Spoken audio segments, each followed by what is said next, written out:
Okay, folks, good morning. Back to the Sherman factory here.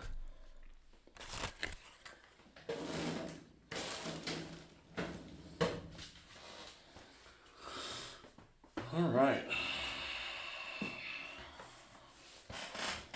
Well, we're nearly done with Doll Dizzy here.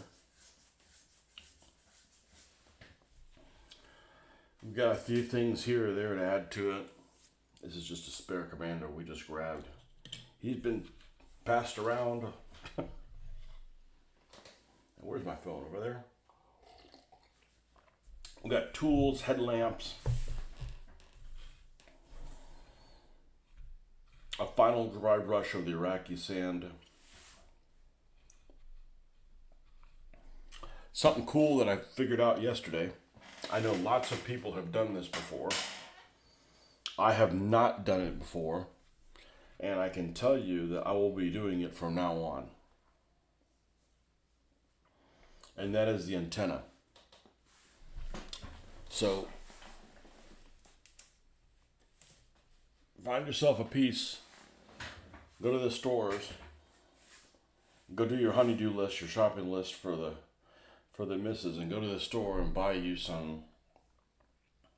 a little whisk broom, and it's literally the right thickness of it. There's lots of different ones, and I can make, well, this is half of this antenna, and you can just glue it down and then just snip it where you need it to be. And now you don't have to paint the antenna, and now it has some flexibility to it. So that's what I'm going to be making my antennas out of from now on. Unless they're too damn long, like the Tiger one. But that's another cool thing I hadn't done before that we get to do on these. So, just having way too much fun with this model that's older than I am. And really, I only have one gripe about these models. And this, if you buy one of these new, or a new casting, there might even be an issue, but the tracks, the brittleness of them is just, that's a problem. That's a problem. Now, it's a problem for these because these are probably stored in somebody's garage. The person I got these from, I think, lives in South Florida, which is just as hot as it is here, and I wouldn't want it. Do not store these things in your garage. Don't go and store models in a garage and hopefully, or attics, think, oh, I'll get to them later. If you can't keep your models, your unbuilt models inside your house, I was about to say your refrigerated house, you have too many. Go out and build them. You know, I can't keep them inside the house. I got too many models. I got to put them in the garage. You, sir, shouldn't be buying any more models because they will get damaged by the environment.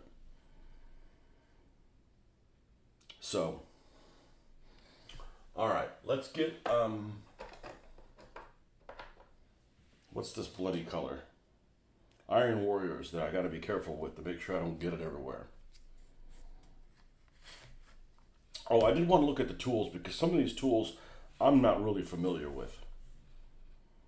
We got an axe, we got a shovel, we got that little piece that's on every damn American tank, and a couple other things.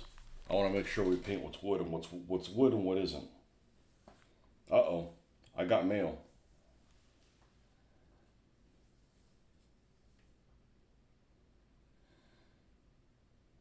What is this, Jeffrey?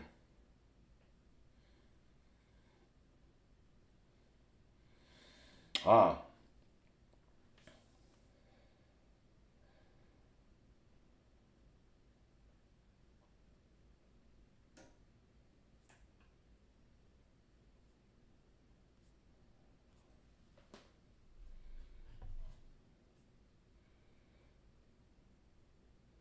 There you go. There's a perfect picture of that side hatch. Mail from Jeffrey. You know, the thing about this is that I take it this is in Britain somewhere.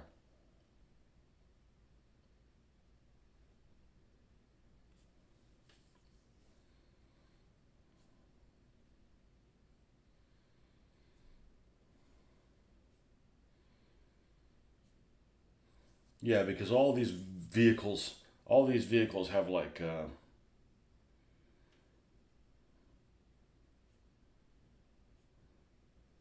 British markings. Oh, they're Poles.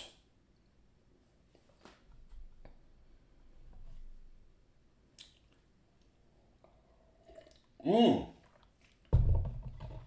I didn't know this. I am great. How are you? Greetings from Deutschland. Well, we're not doing any German tanks right now, but we will. They're on the way to Germany. Does that count? Actually, I don't like doing a lot of German tanks because everybody does German tanks. It's not that they're not cool or anything. I mean, I do everybody. So I don't do I don't think I have more German tanks than anybody. I think I have more Soviet tanks than anybody else.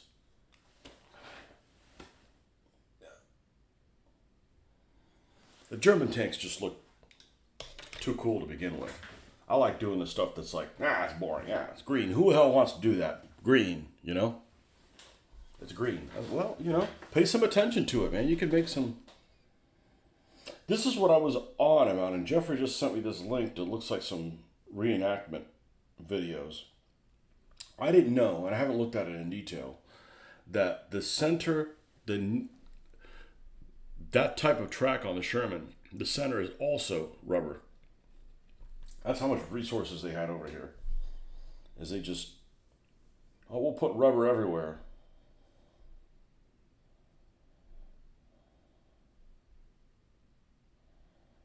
Can you still war game World War II stuff in in Germany, or is that still frowned upon?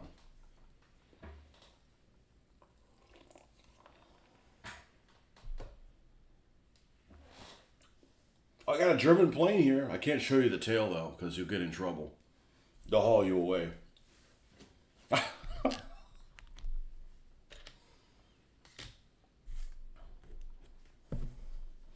I don't want to show crooked spiders on here because, well, the bots are. It's a problem with the bots.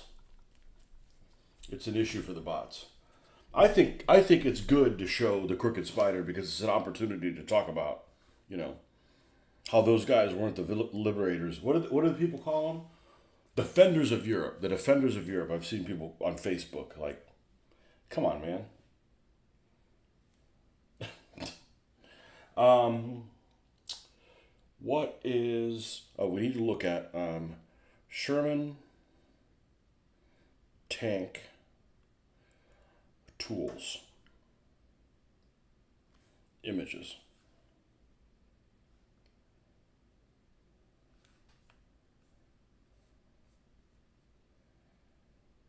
Oh my gosh, what are these?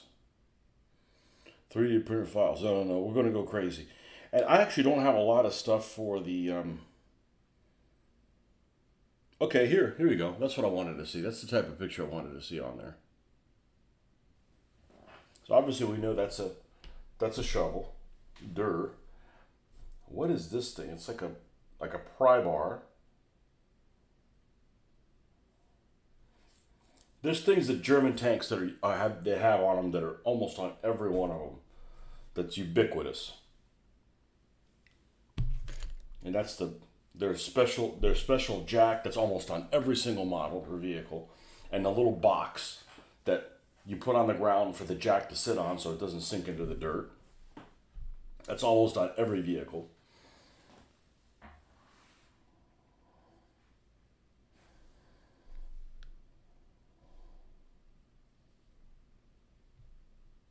This is what I did not know what the heck this was.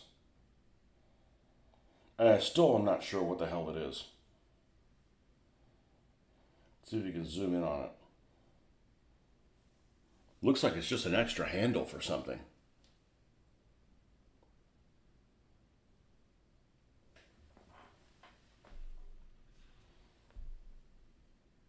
Oh, now I know what it is. It's a pickaxe. Holy son of a bitch. Now I know what this thing is. I never saw it before. So I'd always seen this item and this is on like every American tank. I'm gonna take a picture of it and zoom in. Oh, this is actually gonna come out well. All right.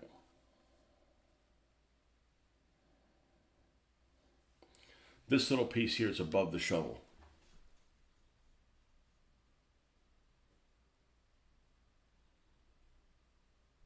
You know, I'm not a tank mechanic or anything, so I figured that was some kind of device maybe that, you know, on the German tanks, it has that little piece that's like curved, you know, and it's connected to the two things and it's always on the side. That's like a pin where you can hold the two pieces of the track together when you're changing it. It has something to do with that, right?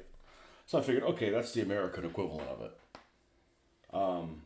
No, that's the top of. I love learning new shit.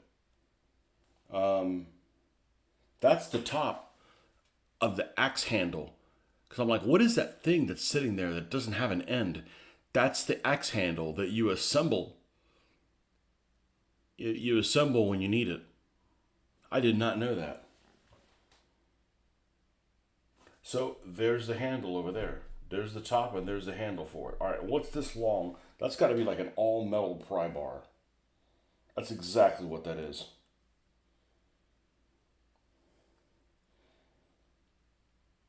And here she is.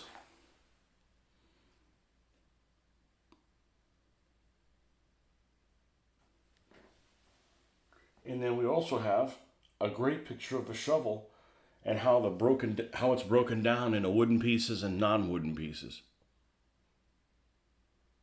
Good morning, Mr. Marcus. So, yeah, hot damn. Let's get it on, bitches.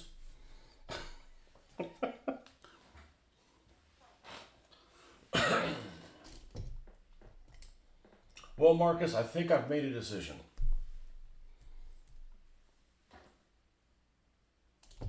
When I do the Pacific,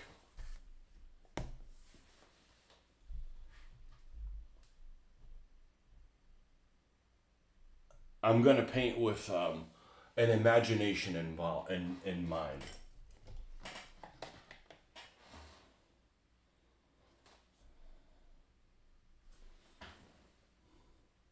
Yeah, we like this color. It's a happy freaking color right here. So, you know, are you doing Burma? Are you doing the Philippines or whatever? I'm probably gonna do like all of this stuff. Because that island that I have, literally, you know, my kitchen island, you've seen it, you watched the video on it. Dude, I could do an island on that. Start the guys on the other side and you have to make it through, you know, whatever, no man's land or...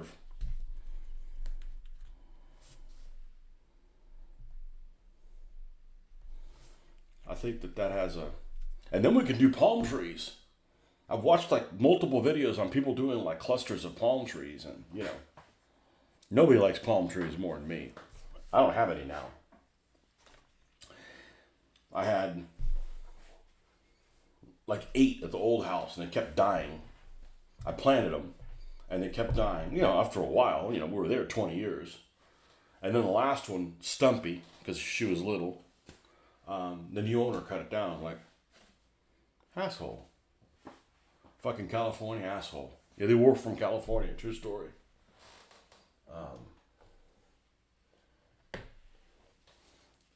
I got no palm trees now. Talk to me, Goose. I say that one. I used to say that one a lot. Even though it's not one of my favorite movies. It's not even close.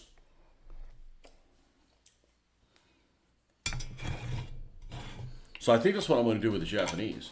And that's going to give me a little bit of freedom to not go, oh, that's about marine tanks. We don't want to learn about that because we're not going to do Beto. We're not going to do Saipan. We're not going to do Tarawa. We're not going to do Iwo Jima. We're not going to do Okinawa. You know, I can't do crazy shit. Like, I don't want to put, hey, let me buy that model of like Guns of Navarone Hill and put it on there. But I think that, Could have some fun with that. I do 1/700 scale World War II warships. Love your stuff. I would love to do 1/700 scale warships. I take it you've seen, who is it? Yorkshire Gamer that does that? Is it Yorkshire Gamer or the other guy that I get mixed up? I think it's him.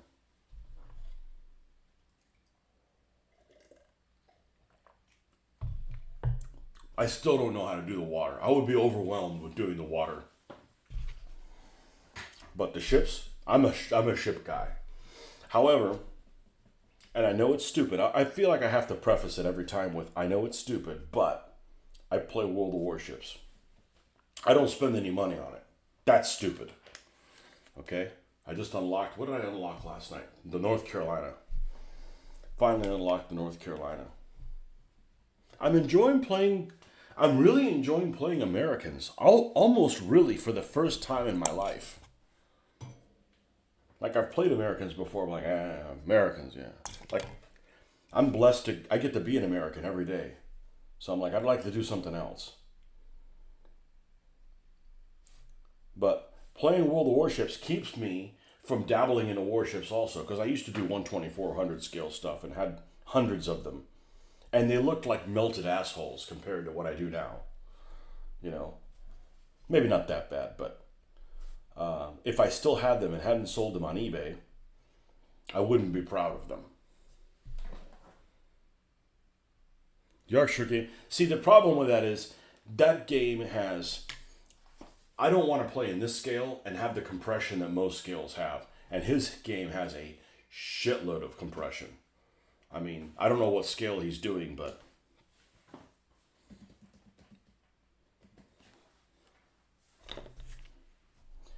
So I think that that's what we'll do is we do the Japanese. If we ever get around to gaming the Pacific, see how I worded that? If we ever get around to gaming the Pacific, I'm probably going to do it in an imagination type environment.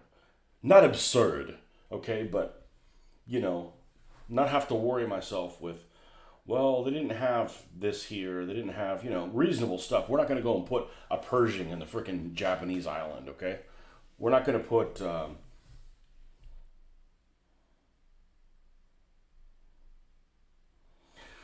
but if I feel like making a Marine Sherman, I make a Marine Sherman.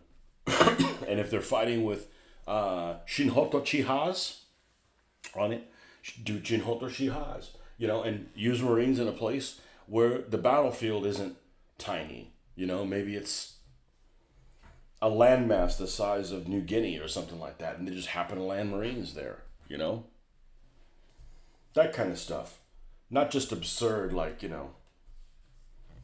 we have this Sherman tank that fires paint shells. No, we're not doing that crap, okay?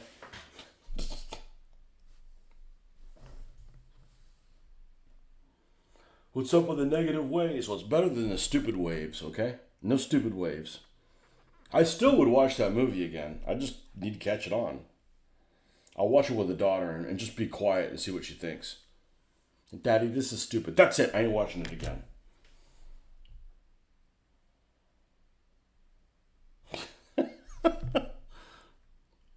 Oh man, this is a big ass handle.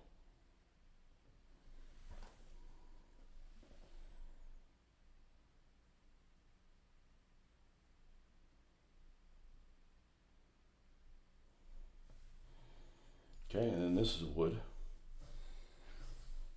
But I think with the imagination conversations that I've had with Jeffrey, the comment that he made about making your own land, I think that has some value.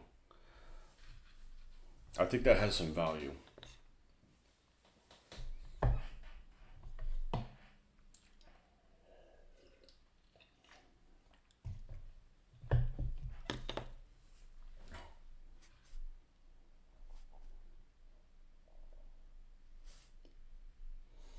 I was reading a comment a couple of weeks ago about Narvik and about the Norwegian campaign, and it went something along the lines of,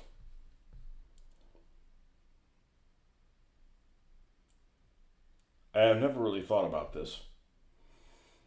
Obviously, the Germans lost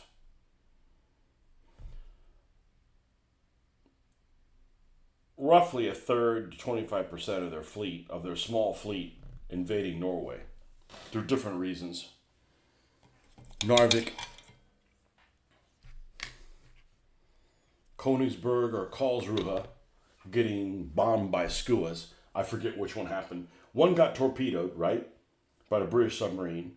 The other one got skued. I forget which one's which, but it's both part of the Norwegian campaign. Both of those got sunk. And this person's comment was that because of the losses that the Germans lost in the Norwegian campaign,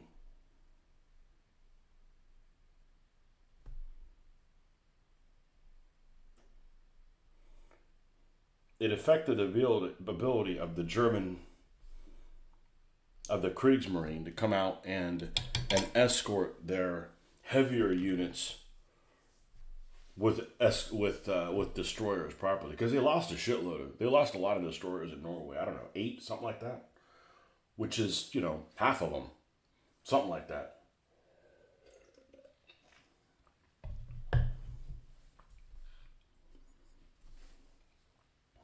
Which, when GHQ started doing naval stuff when I was doing naval stuff, and GHQ, when they were just doing Americans, Japanese. I'm like, boring. And then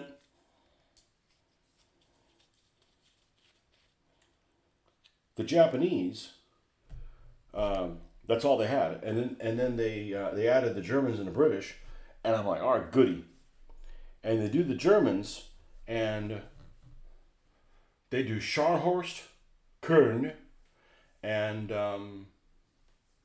the Gulster class destroyers. And like all the Gulster class destroyers were destroyed in the Norwegian campaign, save 2. I think it's a class of 6. I'm rusty because I haven't wargamed naval stuff in decades.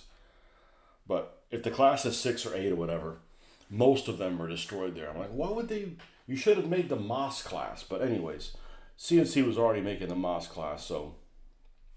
But I found that particularly annoying, because when I'm doing naval stuff, let me think. What am I doing with this? Oh, I need to lighten this up a little bit. Yeah. When I'm doing naval stuff, I would never do Narvik. I want to do things that almost were. So in other words, if there was this force and it went out, and this one that went out, and they could have encountered each other, but they didn't, that's the stuff I want to do. So it's historical, but it didn't happen. So like, for instance, there was, and I haven't done this one, but there was a raid that the French did where they raided Genoa, the French Navy. And, the Italians either didn't come out or they came out but didn't find each other. And you look at the order of battle, I'm like, okay, that would have been an interesting battle. But it never happened.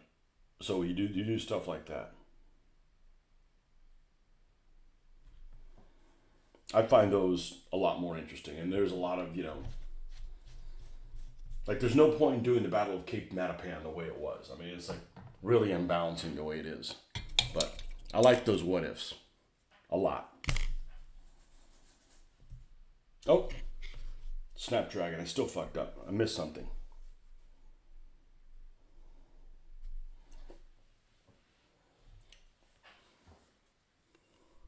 The Königsberg was skewered. So Karlsruhe was torpedoed by a British submarine that starts with a T. Man, if I get that right, I'm taking the rest of the day off.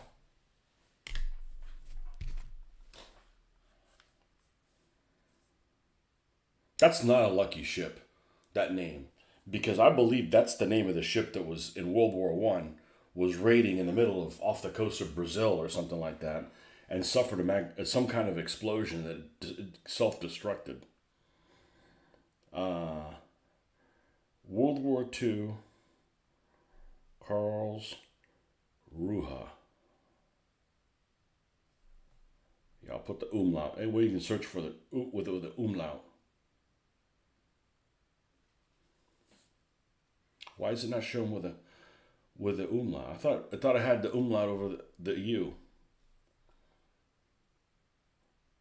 Huh. I've been wrong before. Truant. The shit that's stored in this fucking globe. The truant. Bye-bye.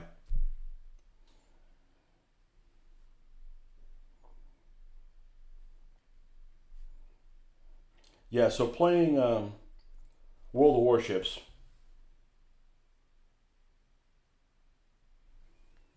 a little bit here, a little bit there, keeps me from getting involved in that also. But I've played a fair amount of naval war. Well, short of playing DBA, Sea Creek 4 is definitely the game I've played the most. It's not even close. And then probably Advanced Squad Leader. That's probably the games I've played the most. Same idea as the Pacific scenarios.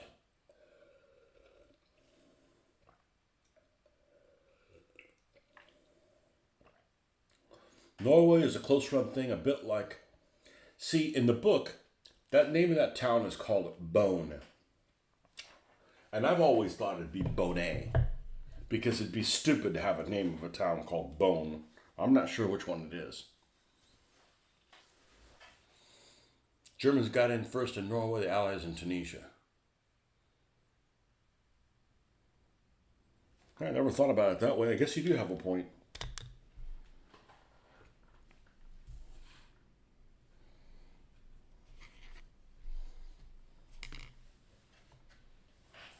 Give that man a cookie.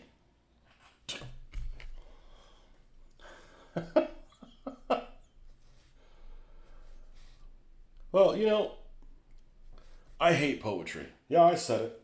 I'm not alone. I hate poetry.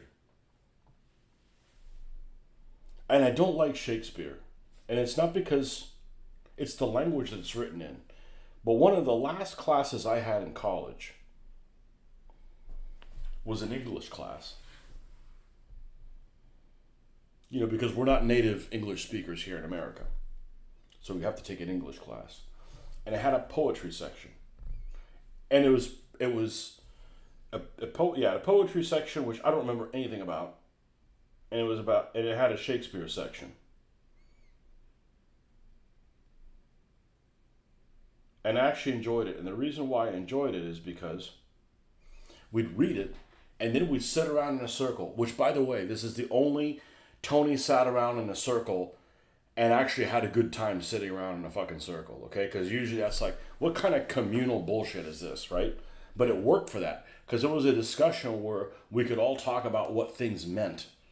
And that was the vibe you were giving me with that, I never really thought about that. Is like, need to have like a World War II discussion thing. It's like, I never considered that.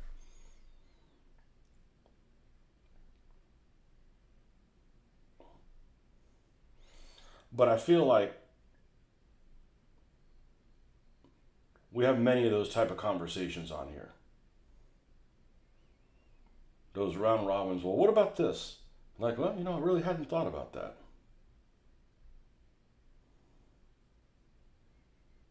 Circular learning.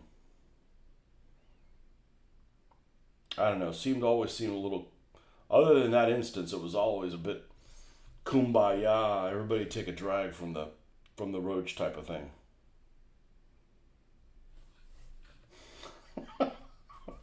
So that is the handle of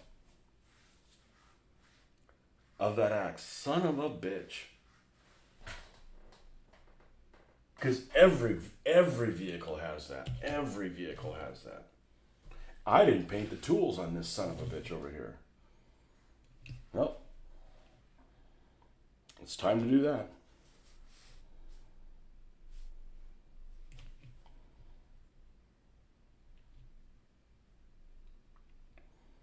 Go back and go through all the American shovels you have. Holy shit.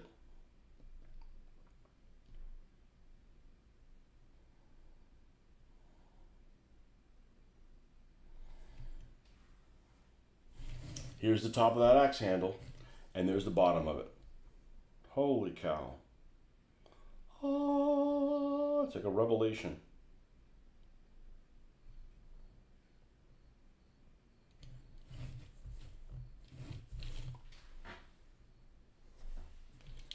Wow.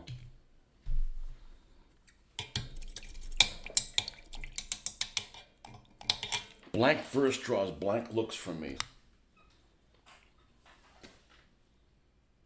Not pronounced bone, you got it right. It just doesn't make sense.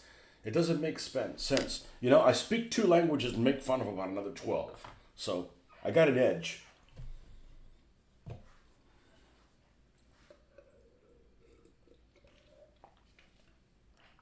And it's not city reside, tick. If it is, you got to spell it different. It's I always call it city resay, or it should be city resay.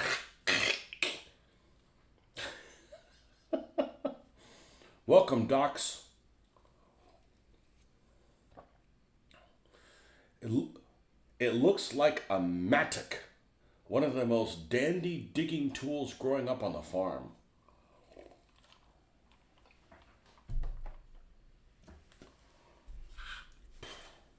I can't think of anything good about working on a farm.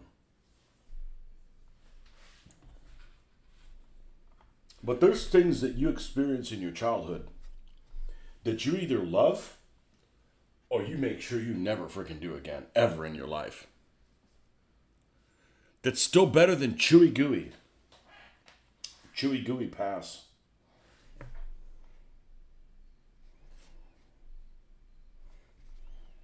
Yeah, there's a book that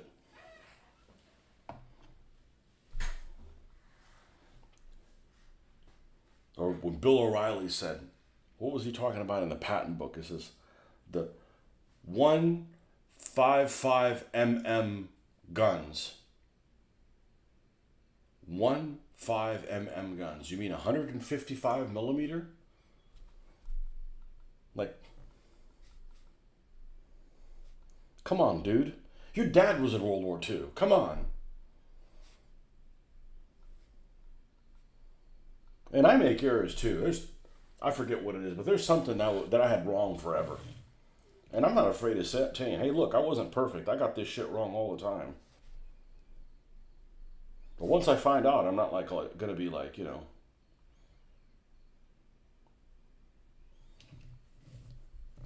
No, that's not how you say it.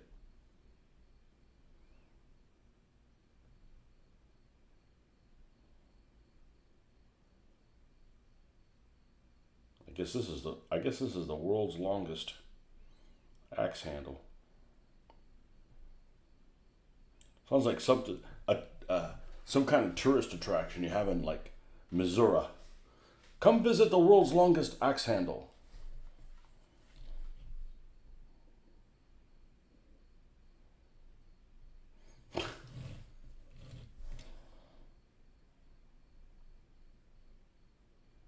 But anyways, I think that's the way forward for the Pacific. That's my way to be liberated about responsibilities about the Pacific. You know, and not be stupid about it, but like, you know, like if somebody has a model of a certain Japanese tank, I'm like, well, let me find out if they used it in a certain place.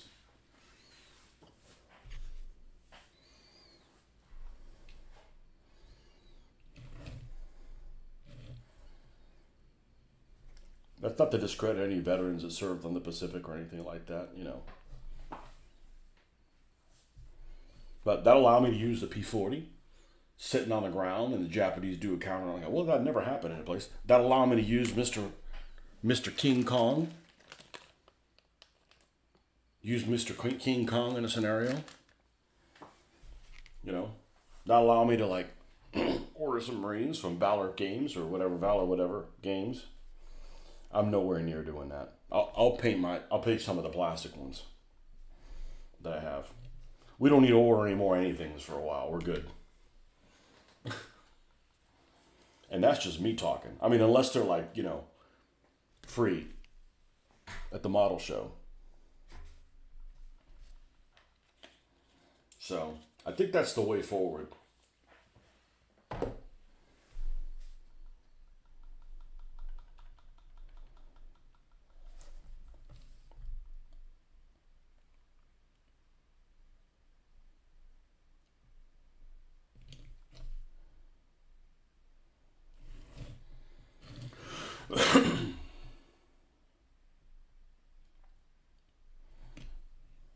Chewy Gooey Pass.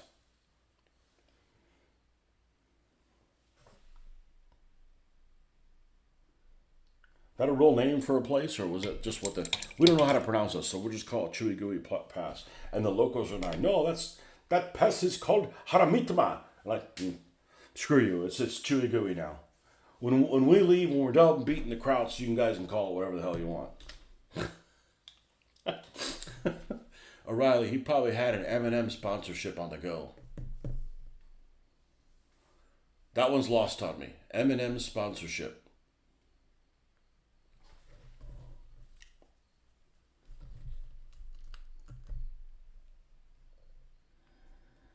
Yeah, he narrated the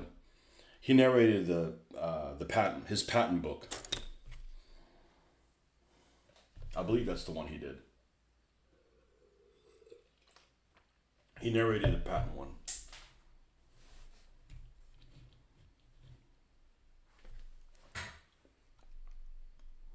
It's funny because of all of them, the most interesting one is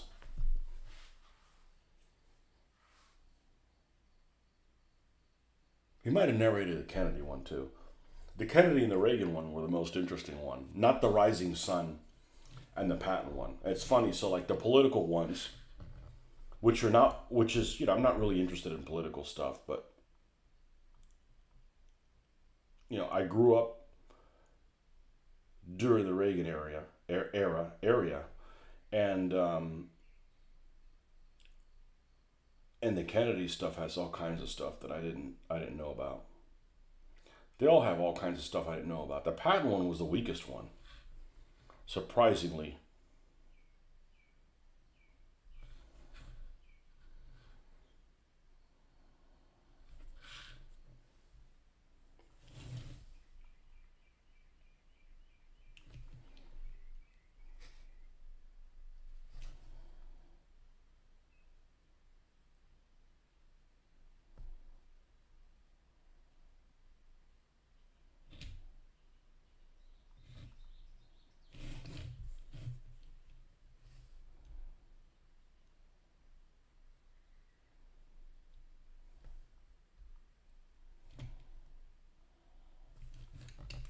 Okay, that's done.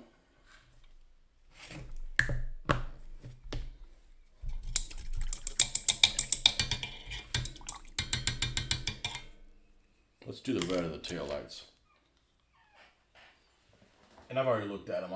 I'm gonna do them in my own way. I'm probably gonna have more red on them than normally has. I'm gonna do that whole little sliver instead of trying to split that sliver in half.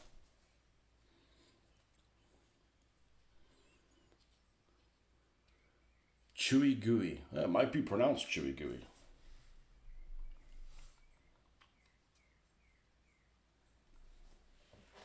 So after reading that Tunisia book, and I'm in the middle of the Sicily one, I've realized something that I don't think I've ever realized before. And that is, just like if you were trying to read a book that was written now about political stuff, how it would be hard to get a straight answer, a non-political answer about different things. I think it's going to be really hard to find a book that deals with British and U.S. involvement in something that's not biased. So in other words, what book can you read that is going to be a non-biased opinion about Patton or Montgomery or Alexander or Bradley or Eisenhower or any of those guys, or Terry Allen or any of these characters? It's gonna. I'm feeling that a lot of the stuff that's written about these guys, even though they're on the same side, is really unbalanced. And I don't want somebody's opinion on it. I want to, just tell me what it is and I can form my own. But I never really considered that. I never really considered that was a thing that I need to be on the lookout for, which was kind of interesting because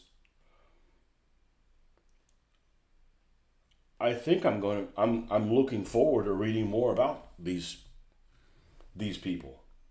not less. So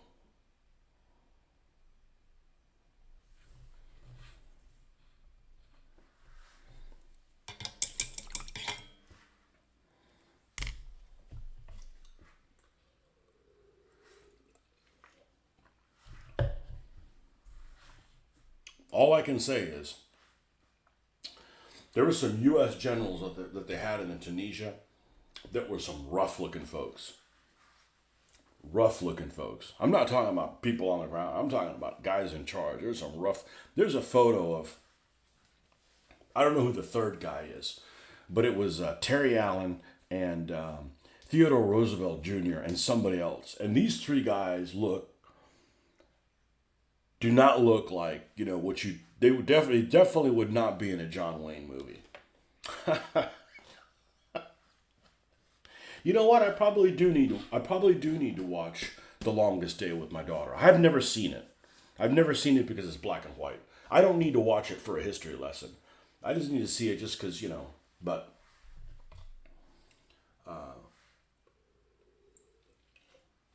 yeah, those two guys look really, really rough. Really rough.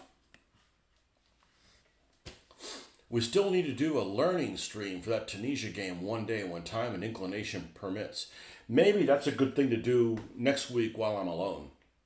That actually might be a good idea to do that.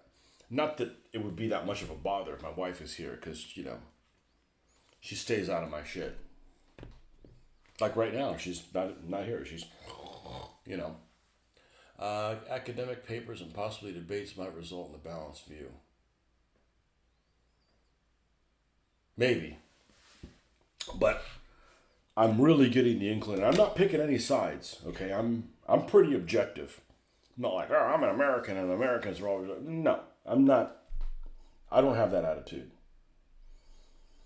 Especially when it's Americans that were here before my people were here. Like, this is pre our involvement, so this is you guys are on your own.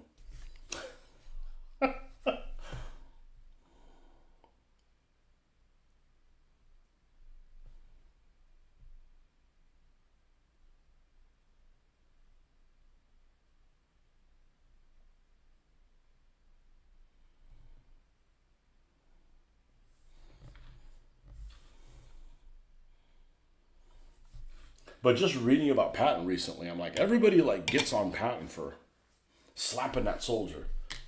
That's like one of the least things you need to be worried about Patton about. Like, okay, so he slapped a dude. All right, whatever. So he slapped two dudes. Who cares? Right? It's all the other shit that, you know.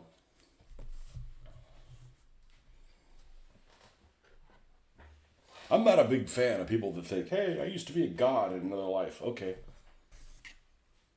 I used to be Hannibal. All right. I don't want to smoke any of the stuff you're smoking there, Patty. That's a good name for him, Patty. And I don't dislike Patton. I'm just saying that, dude's kind of weird, Kind of a weird dude.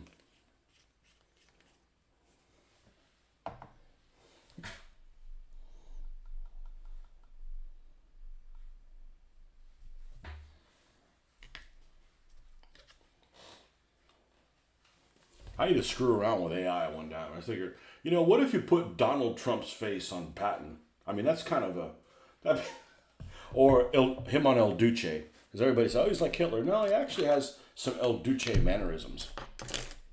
Mannerisms.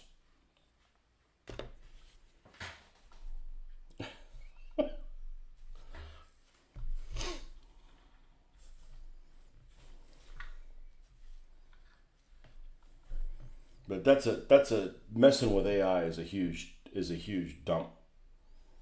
And I'd use it for the right reason, not like lead people freaking astray with shit. Like, hey, here's a video of something that makes it look like it's happening. It didn't.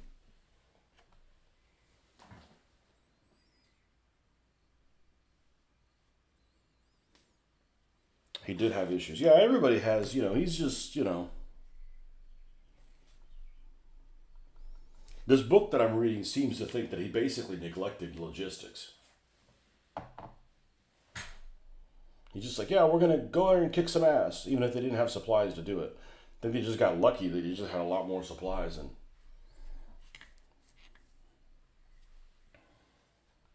than anybody else. Like if you would have took, somebody,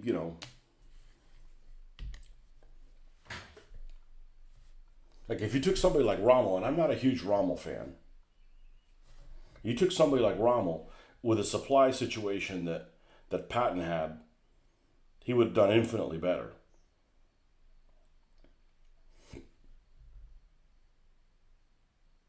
What's that saying I heard I heard something along the lines of, for every U.S. soldier that was deployed, there was like a huge amount supplying them. Like basically, like one guy fighting on the ground, and there's eight people like shuffling things to him, something like that.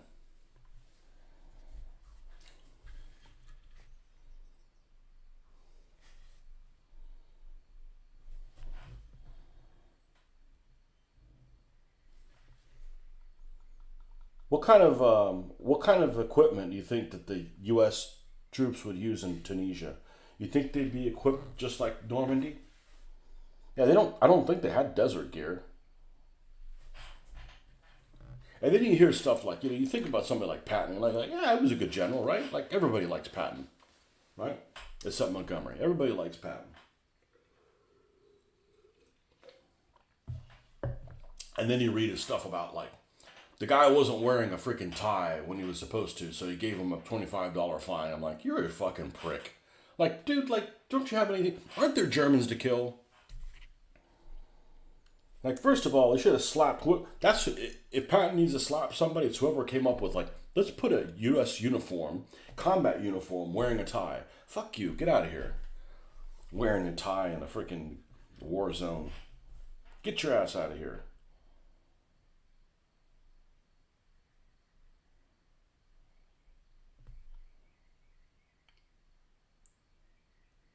Reminds me when I had to work at the grocery store at my first job. You had to wear a tie to go out and push carts in and out in a freaking 100-degree environment. Like, that's just fucking stupid. You don't need to dress like a turd, okay? But that's unreasonable.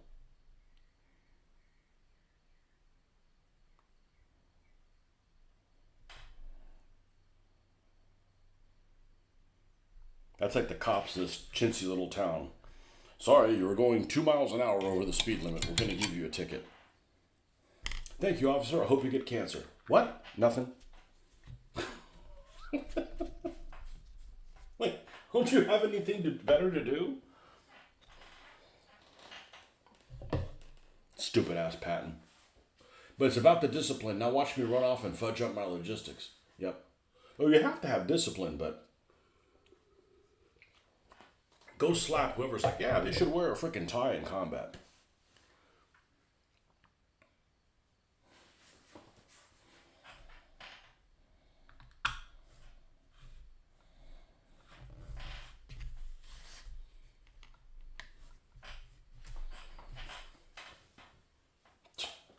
Or whoever came up with for the German tankers that came up with that freaking Baker's beret. That tanker Baker's beret. Which I've never seen the underneath of it. Supposedly it was some kind of a hard helmet, but all you see from the outside is that big oversized beret. He wore a blackberry beret, the kind they wear in the invasion of France.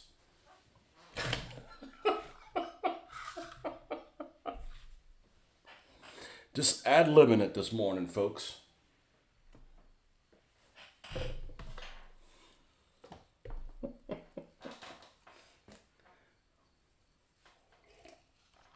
Is that a famous song? Yes, it's from a famous songman named Prince. Prinz.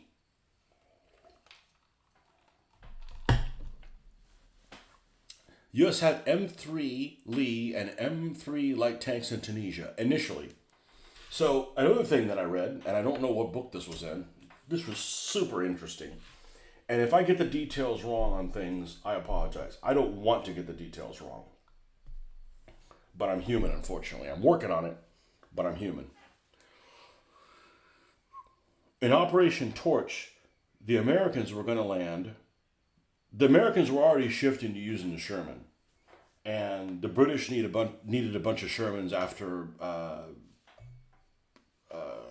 Gazala. right before Alamein. So they had this convoy that was shipping, and I don't know which convoy this is, and this would have been a great naval action. But they had this convoy that was sending these Sherman tanks in, and it got sunk. And I don't know how many Sherman tanks. I've mentioned this before.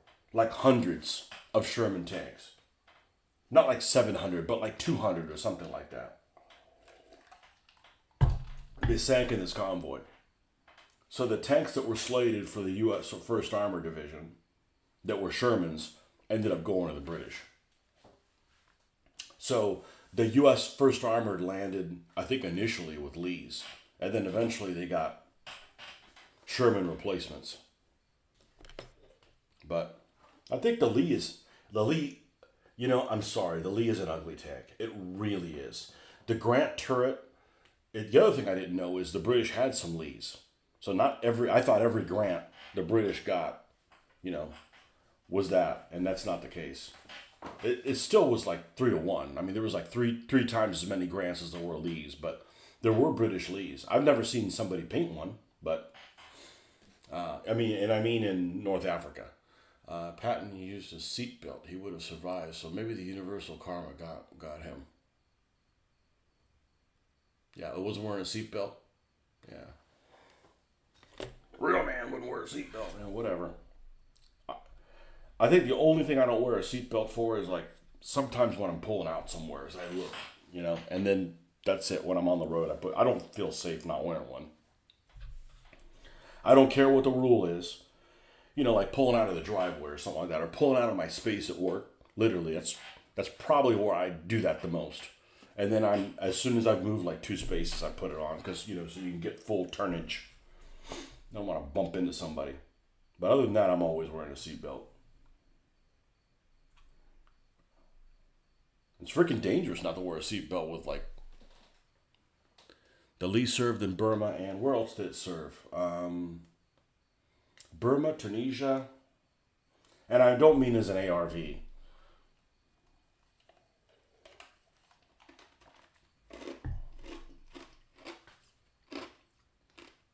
Maybe that's it.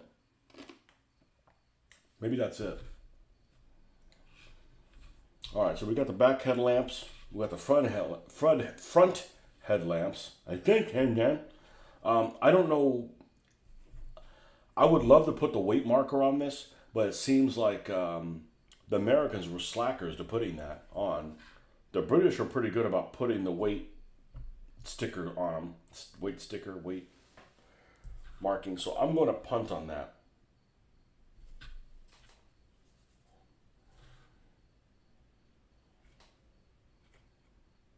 All right.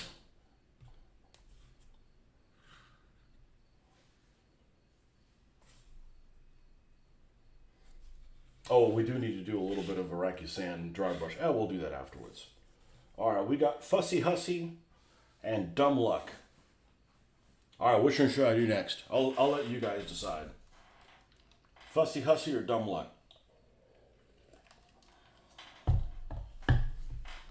I'll go get some tea. I'll get a tea refill. I'm sorry, I should call this tea. Not really tea, it's powder mix. Right back.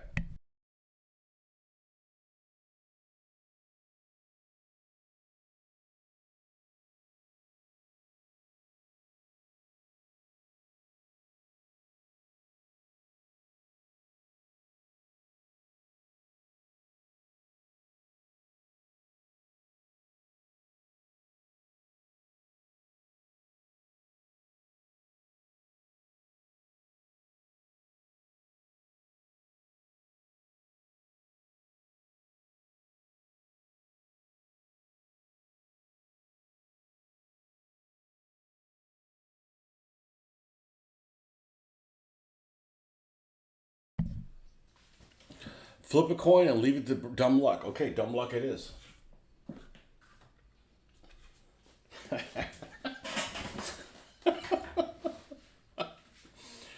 One of the worst things I've ever thought, and I hate this, and I hated this, was that there was a guy that I used to play with that when we were like, I don't know what the rules say when playing DBA. Should it be this or should it be the other thing? I don't know. Flip a coin. No, that's the wrong answer because, you can't just like, imagine some judge saying, I don't know what the rule, I don't know what the laws are. Let's just flip a coin. And the next time that same thing comes up, flip a coin again. The British converted Lee and Grant to channel defense. Yeah, they're like those channel light things, right? Channel defense lights. Okay, dumb luck. Where is not that I'm necessarily going with the same color sandbag. Where's the other completed one with the sandbags?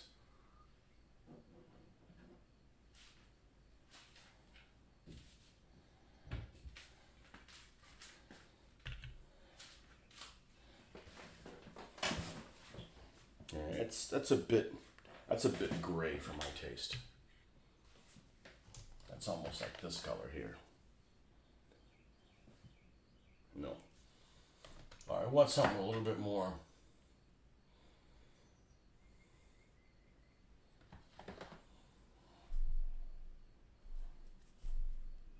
Buff is good. Of course, we're going to mix black into it. Hey, now, DBA is written much better than the legal code. Well, if the legal code was well written, we wouldn't need any attorneys. It's written so only those sons of bitches can understand it. And the rest of us are like, yeah, whatever. Just let me know when it's time to, eat my ice cream. Apathetic blues. No, you don't go there.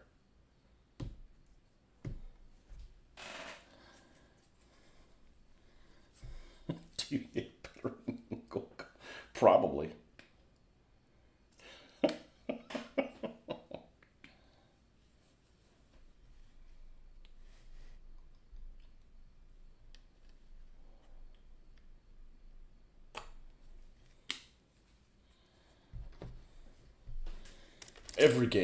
Every game you encounter, there's stuff you encounter in every game that's not written into the rules.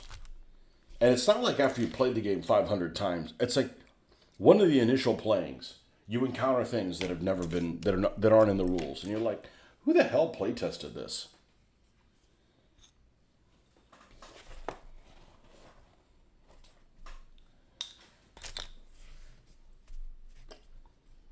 Let's get more agua.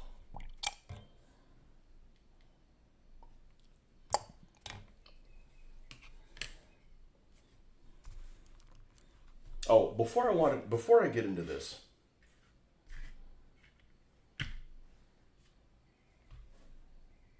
yeah, this is just as I suspected. This doesn't look as good as this. Well, this model's that's actually a terrible model. I wanted to look and see what shape this King Kong is in.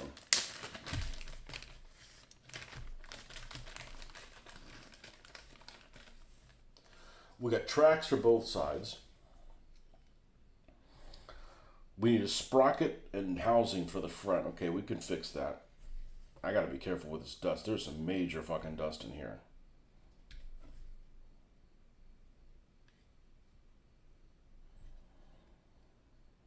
I think we can make this something to be proud of.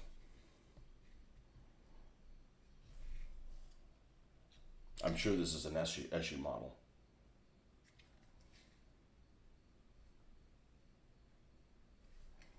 I may have to make it destroy because it's missing one of these little things up here at the front. Okay. Well, whatever I do, it might not be bad for free. I was reading in Tunisia that they were having a problem getting off the bridgehead. Not Tunisia, Sicily. They had panzers that were shelling the beach, literally. They're driving all the way up to the beach and shelling it. So they brought some artillery to push them the hell back. That and naval gunfire. Kind of got the panzers off the beach, and it mentioned that they had some of those on the beach.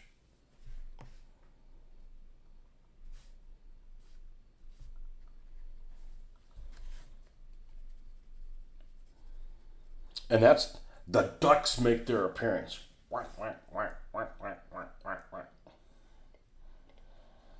I knew you guys want me to do a duck, as much as I like to badmouth how ugly those things are. There's no denying that's an ugly fucking vehicle.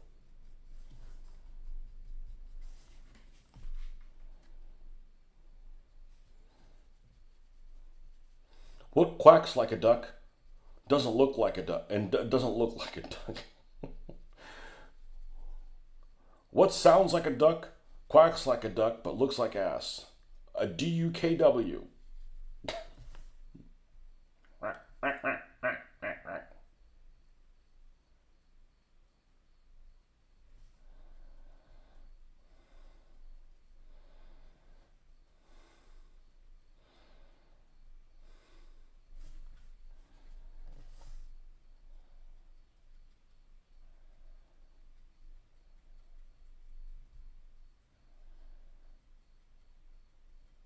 The what? I think that's the way forward in the Pacific for me. That's how to get my foothold in.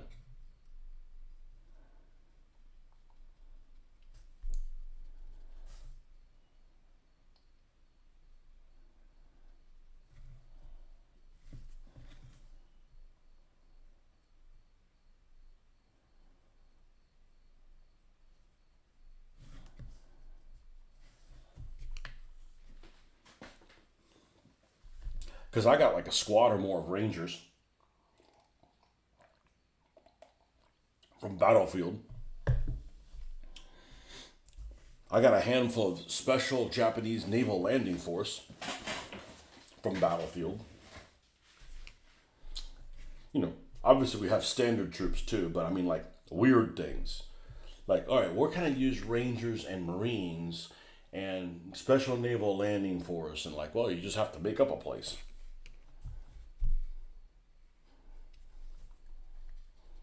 You just make up a place. It's the Battle of Hula Hula.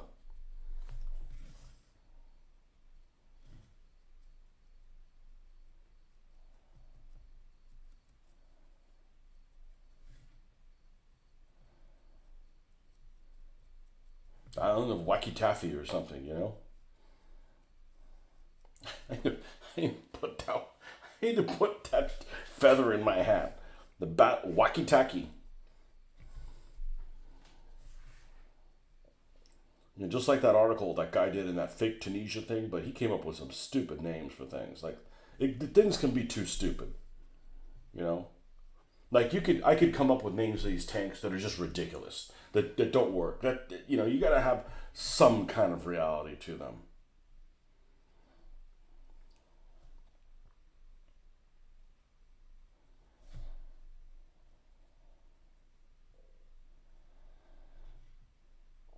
You know, stuff that kind of makes sense. Like, you know, if I was going to make up a fake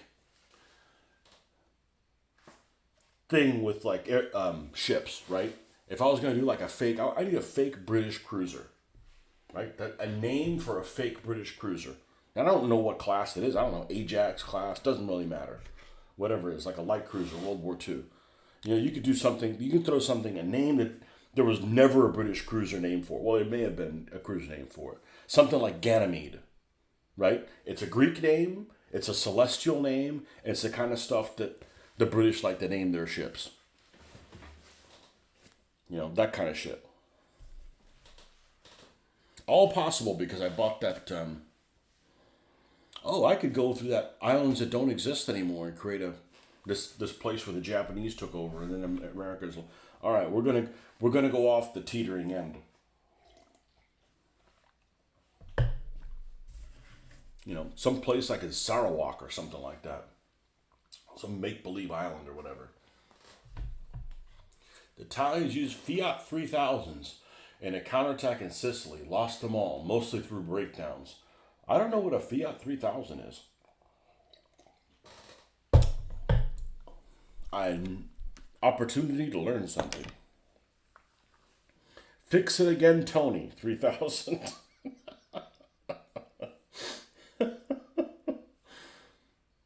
Fiat 3,000. It sounds like something fast. Somehow I doubt it is.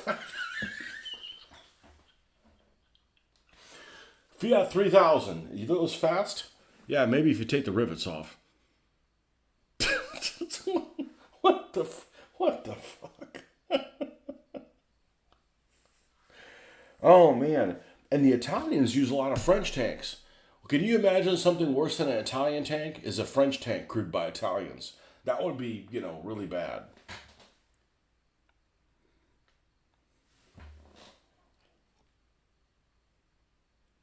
License built. Did they pay for the license?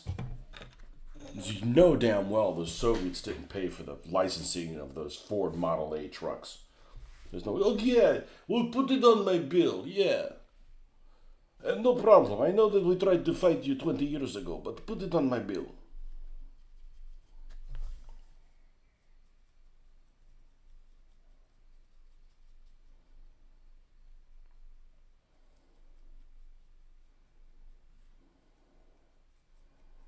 I'll pay you Tuesday for a truck licensing program today.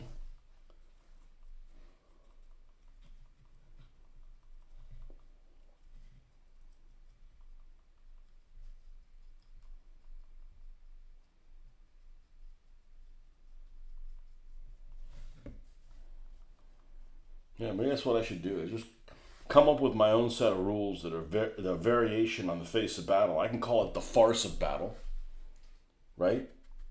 I can call it whatever the hell I want. I'm not going to market it. And then play it however the hell I want.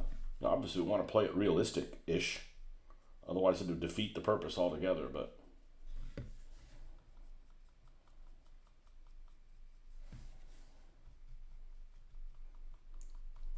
no point in painting things realistic and then playing a goofy-ass game.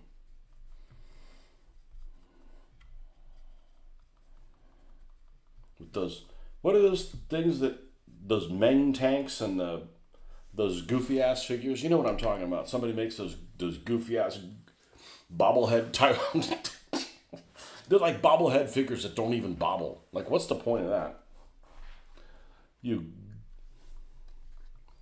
We're gonna have a war between the bobbleheads and the googly eye bastards. Actually, that would be good. Is you've got like something like in the 1950s, and you got like U.S. troops, whatever, and they're like the bobbleheads, and then the googly-eyed monsters come, and they've got to fight them, with spacecraft.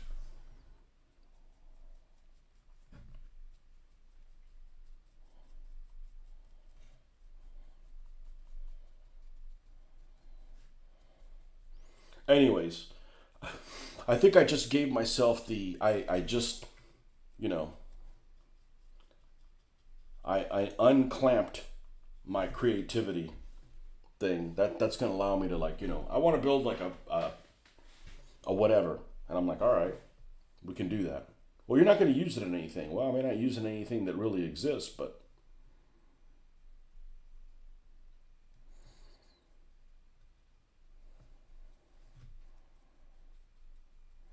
I have a Japanese bunker somewhere. think. I think I have a Japanese bunker. Maybe I'm just imagining it.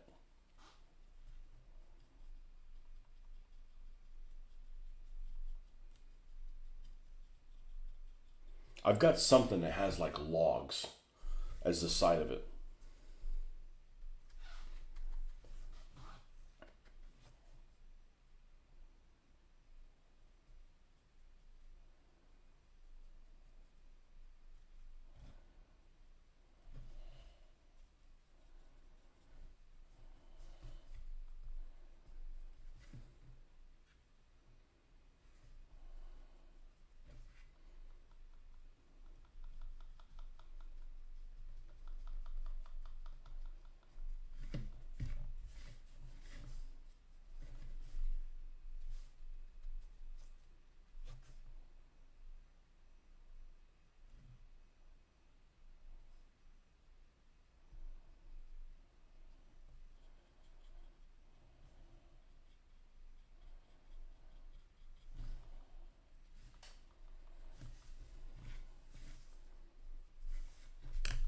So that's probably what I need to. That's probably the direction I should go in. Give myself some creative liberty.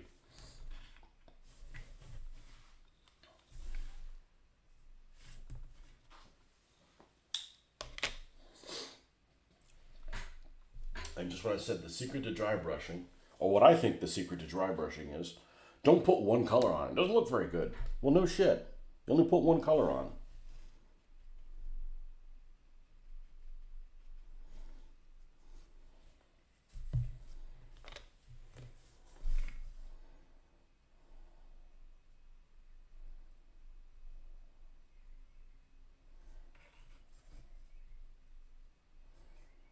I've never done a blacked out American Star before. I kind of like it. Not on every vehicle. It's certainly the exception, not the rule, but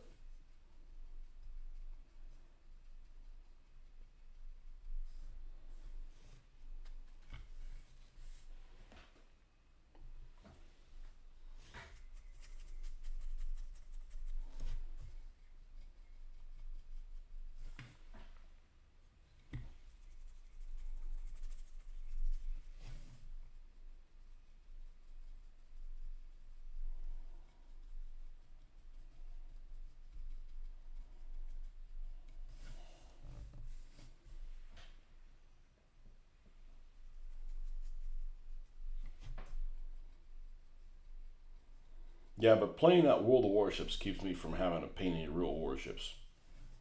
Send me into a place I don't need to go. And it's hokey.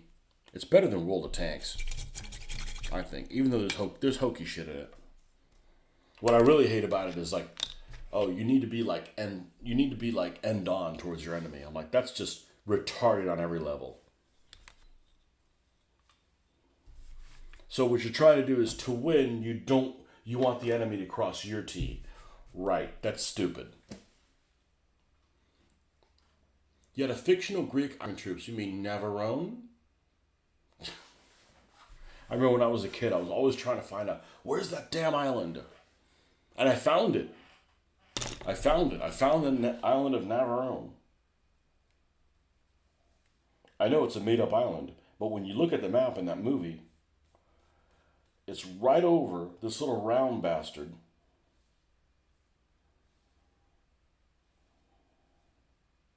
called Nisidos.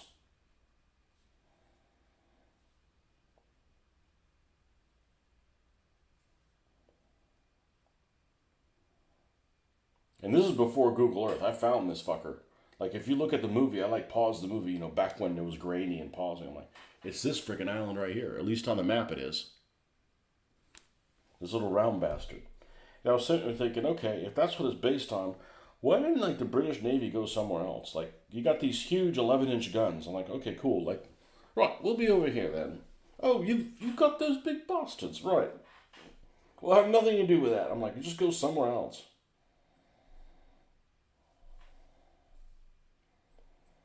Mandraki.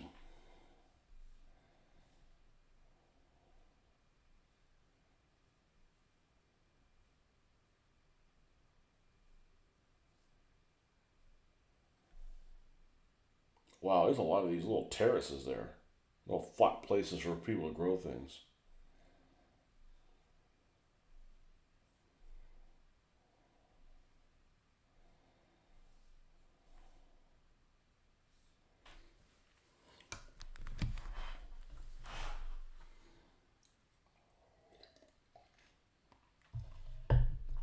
All right, it's time for black shit. Let's paint. Let's paint. Let's paint all the black shit on here.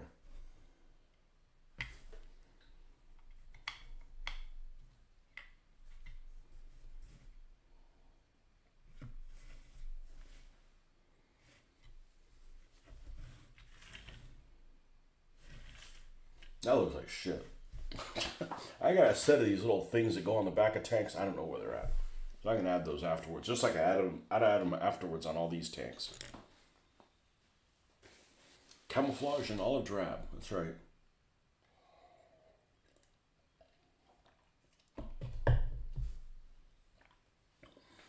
I'm right back. I gotta go to the little boy's room.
You know, and with that attitude, now I can have the freedom of actually looking through this book and like finding something valuable in it.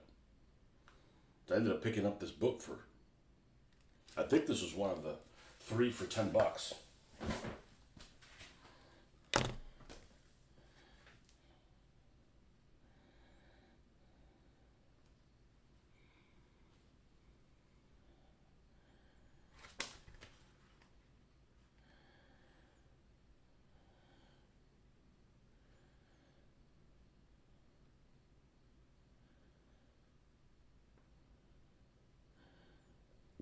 Yeah, here's Tarawa. Because that book's on Tarawa. First thing I flipped to. You got a map here of Tarawa.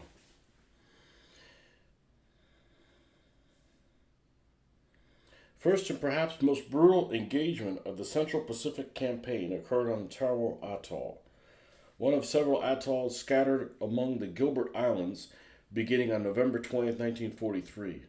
Battle Tarawa pitted the 2nd Marine Division against the Imperial Japanese Army's 6th Yokosuka and 7th Sasebo Special Naval Landing Forces. The SNLF was the Japanese equivalent to the U.S. Marine Corps. I don't know about that, but okay. Entrenched among these consolidated SNLF forces were 7 Type 95 light tanks. They were Hagos.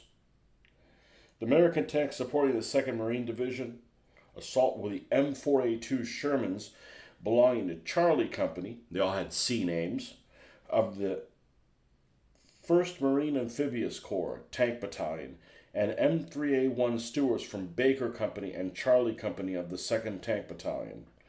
Accompanying the tanks in the battle were nearly 100 LVT-1 and LVT-2 Alligators.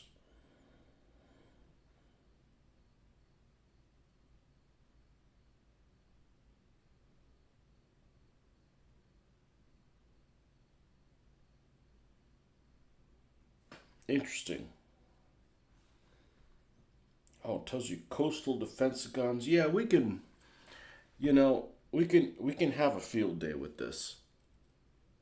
We can have a field day with this. Oh, here's a couple of them right here. Condor, Colorado.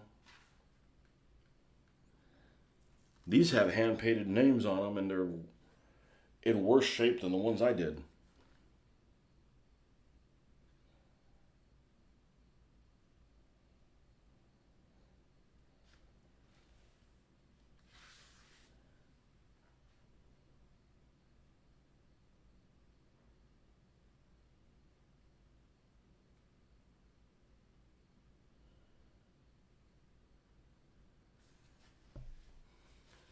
Yeah, this thing right here, I've got a miniature of one that I picked up for $1. Of course, it's damaged, like it's missing part of the front. But Fujimi makes that, I think.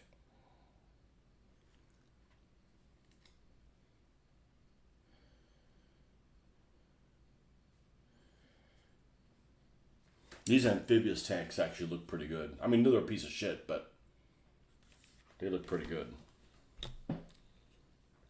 Got some great books in that haul. Be right back. Okay. Yeah.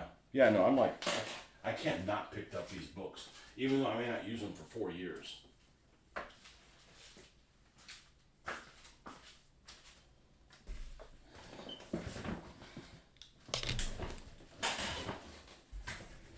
Okay. The black stuff. Give me the good stuff. Give me the black stuff.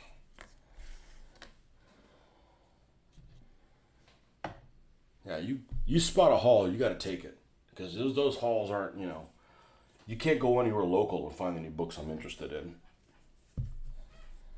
So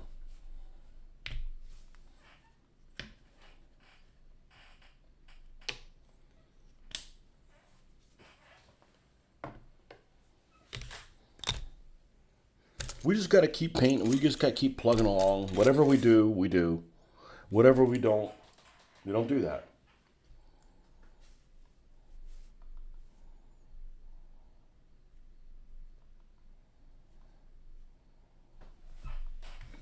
Whatever we do, we don't do that. All right, painting things that are black.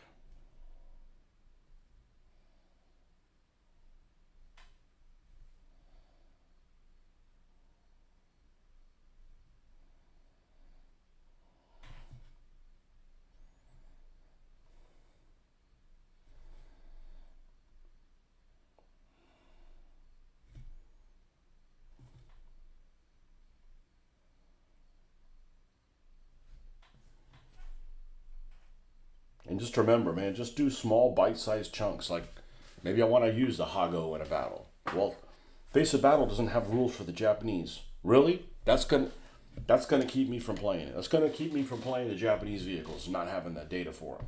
Like the data is available on the internet and like from multiple sources. And the beauty of it is, I'm basically playing a game that all the ranges are point blank. So you just look, what's the maximum penetration this vehicle can have? All right, what other vehicle has the same similar maximum penetration?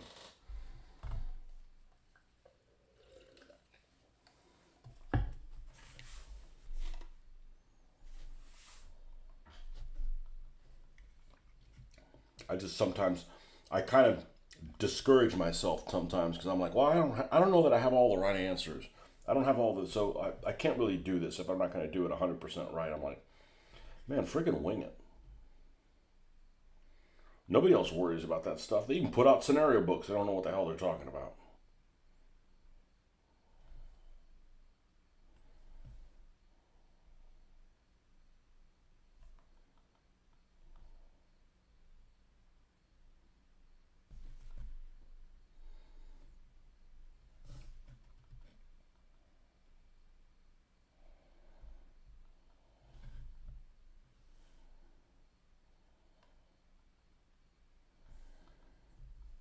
Okay, that's the return rollers.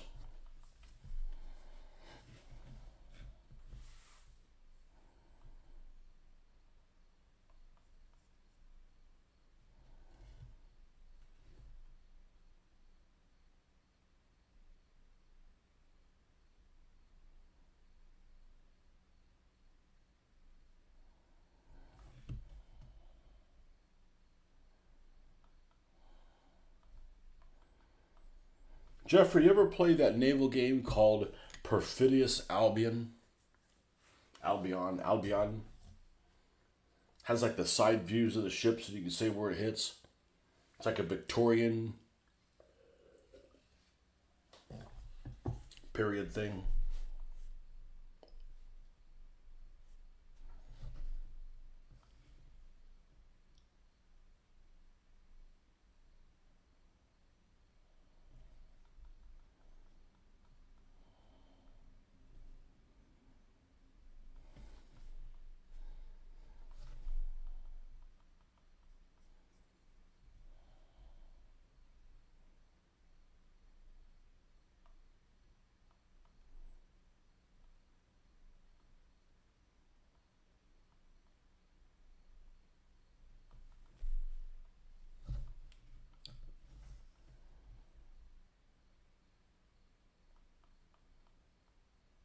There's a war game that our game group Don came up with, I think with his brother. And I really like it. It doesn't have a name. We did some Russia-Japanese war stuff, and it was a lot of fun. And like, I don't have to run the rules. Like, I just show up to roll dice and make funny comments and stuff. He's got all the ships and everything, and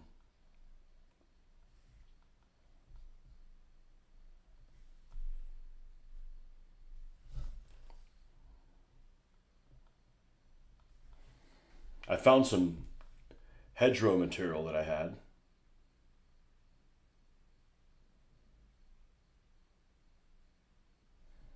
The American equivalent of infamous rubberized horsehair, which I think we have equivalent things of that here.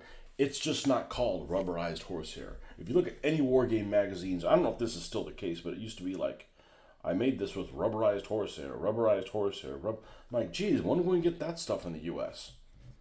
Well, we have it. It's just called something different. And I've made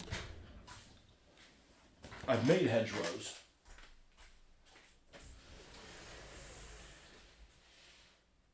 in my own way decades ago.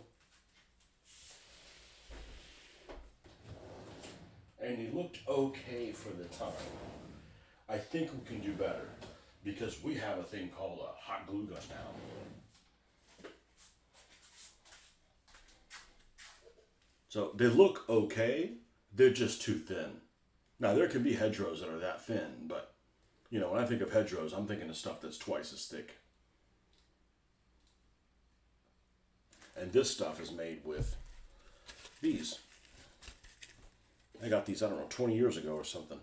More than 20 years ago. And I guess this is rubberized horsehair. It's not that abrasive. And you could basically pull it out. Back when they made it in the US, it'd be nice if it'd be black, right? They don't have to like, because I'd spray paint this thing like thick black on here. But I got this pack and I got another pack of two.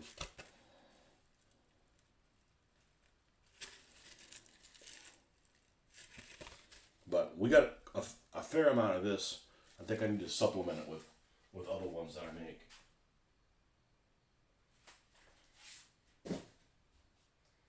Looks decent enough.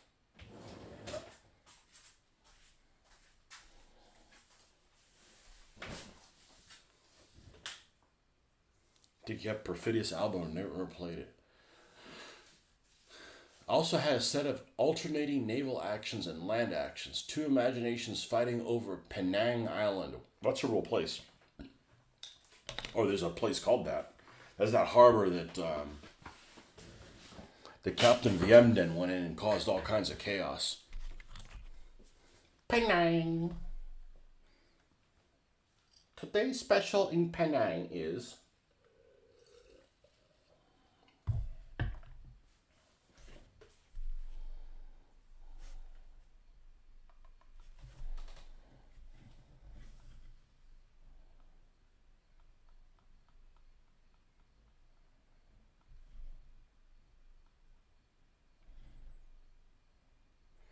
But really, my problem with skirmish games all focuses around the range of grenades. If you compress grenades where you're only throwing them a couple of inches away from each other, then you got to make the explosion so small that you're not going to catch more. There's like no chance of getting a third person in an explosion. I'm not saying you should always get a bunch of people in the explosion, but like that's what they're for, man. They're like to suppress a bunch of folks at once. You know, if all you're going to do is have an effect on one person, why even throw a grenade? Just shoot them.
Now you get some crazy shit going. You could get some like Vietnam period guys. America's just starting to think of that movie, whatever that second Kong movie, which was trash.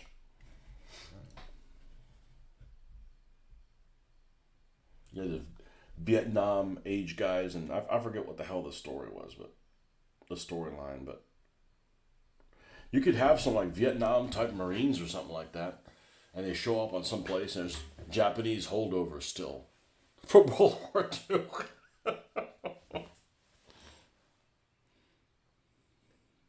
Never played Perfidious. You know, the hit locations kind of caught my fancy.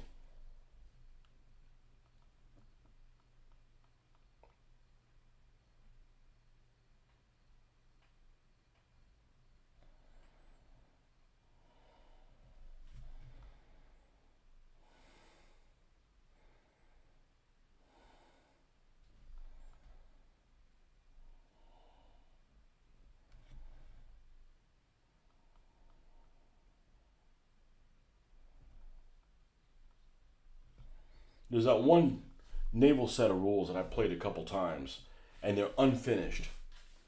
But the guy was on the right track. The guy was really on the right track. Yes, I'm assuming it was a guy. We got all kinds of. Where is mein tweezers? I put them over there. We got a couple some hot glue gun stringies to take care of. And this set of rules is available on free war games, whatever. And I actually played 2 or 3 games of them. I felt like they were really user friendly. Had a fair amount of detail.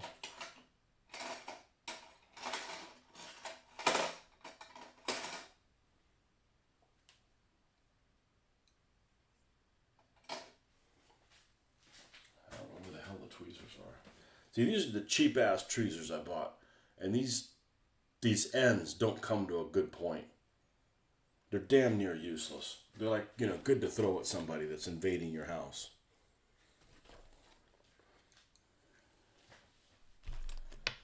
Here it is. But this Swiss one, I want to buy another pair of them. 50 up. No, I'm not buying 50. I'm not paying $50 for it.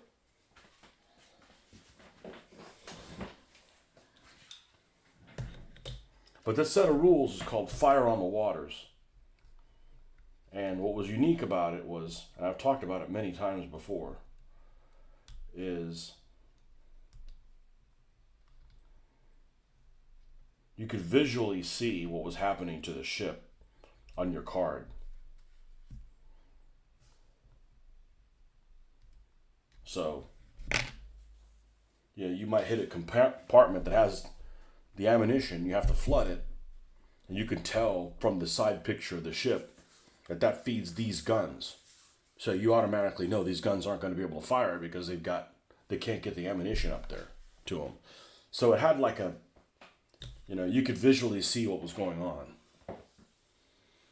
You just pictured a comedy film of the second generation rooftop Korean holdouts taking pot shots at National Guard as they march into LA. I don't know, the second generation Korean guys are all a bunch of soy boys. Naval actions covered initial invasion, supply convoys, initial invasion done in 300th. The battles inland in 20 millimeter. The major battle at Hanford Junction in 3 days. I bet Bandai makes some really over-engineered but really nice tweezers for Gundams. Gundam Island. And the Marines, of course, would call it Goddamn Island. We're going to land on that goddamn island. It's Gundam Island. Not with you Japs on it.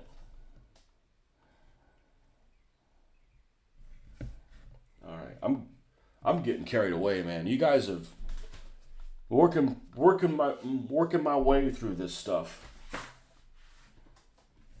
Of course, we still have the desert to fall back on, and we got all kinds. I'm just plugging away at different shit.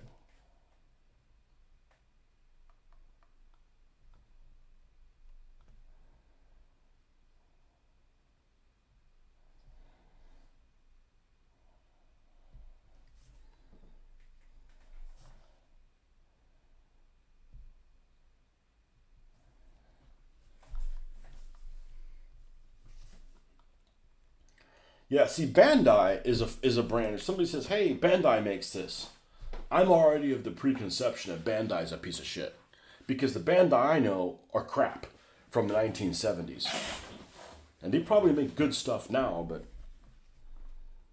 Bandai is not a company that I associate with quality. Now, I don't do Gundams. I don't do modern stuff. So if you do modern stuff, you probably don't think that way. But my initial reaction is that they're old.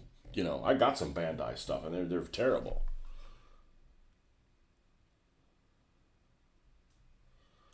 You might have missed the answer, but who made up the convoys for the Germans to Africa? The Kriegsmarine, the Italians. The Italians. And I just recently learned that they lost 3/4 of their merchant fleet ferrying stuff to Italy. The other thing I didn't realize is I didn't realize that fairly on in the Sicilian campaign, Mussolini was deposed. I didn't know that. I just figured he was, he was a dictator until Salerno or something.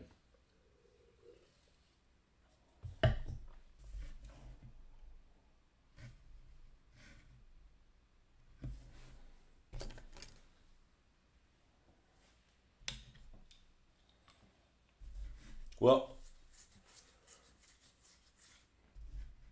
depending on where we go, we might fuck with a Stewart next. That's an old hand-me-down thing, and we may make her for some fictitious thing. Oh, I mean, after I'm done with the Shermans, yeah, I want to get these guys off the desk.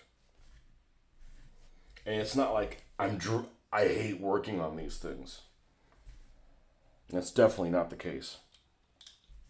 But is that really the case? It's not. So you think he's going to make an appearance again? Ricky Tikki Tavi?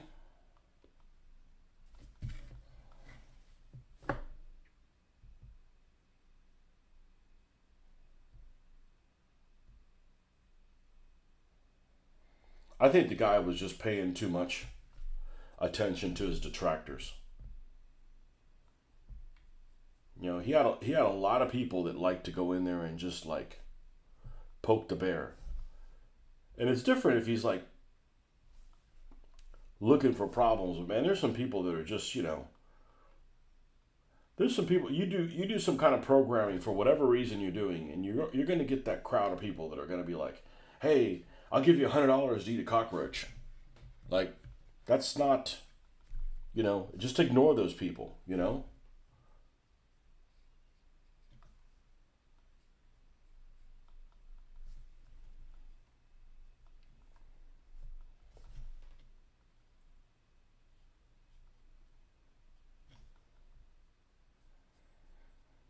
People that no matter what you do, I know certain people that I know in real life, and I've met them lots of times, that have in their friends group people that are just they're waiting to, they don't ever comment on anything. They're just waiting for them to pounce on these political things and just jump. Like, all you do is when you see this person pounce, they never contribute anything to your existence except argue with you. Like, that's their purpose in life. I'm like, fuck those people. I don't need those people in my life.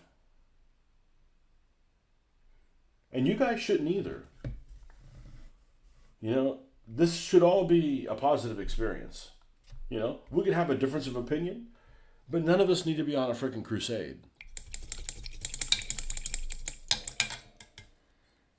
And this guy claims, "Oh, I like arguing with people." Well, then you need to go get your bar, or maybe I need to unfriend you. I'm tired of seeing all this negativity. I don't want to see negativity with a hobby.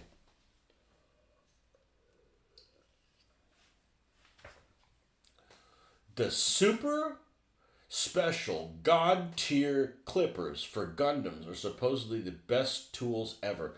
Are they more expensive than the Tamiya ones? The Tamiya ones are great, and I am a Tamiya fan. Or as we used to call it, Tamiya. I know, we were stupid. It was the 90s,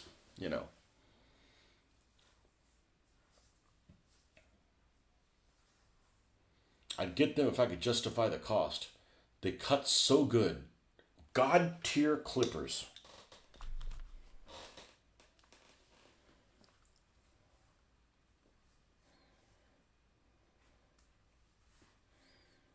Is it who? Bandai? Bandai! Bandai! Bandai! Bandai! God tier clipper. I better keep that enthusiasm down to a dull roar, or I'm gonna be, popping open some Kirin. Well, we have Bandai Spirits entry nippers. There's a word. It's nippers. That's what you call little Japanese people that are stuck on the island. It's like, Where are all them Japanese troops? All we got is these little nippers here. There's little Japanese guys running around, nippers.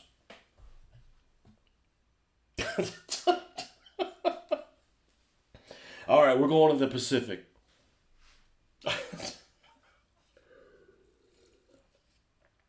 These fun snap together model kits require no glue.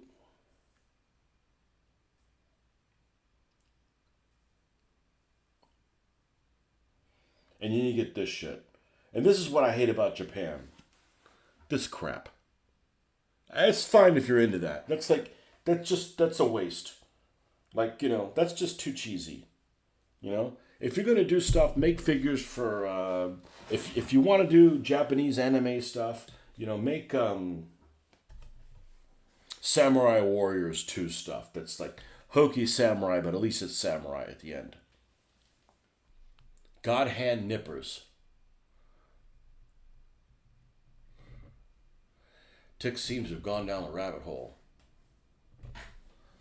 Yeah.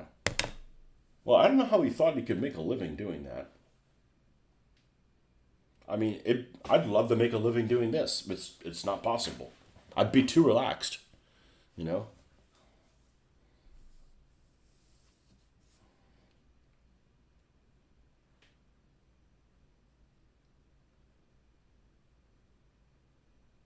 Well, it's not these $7.99 ones.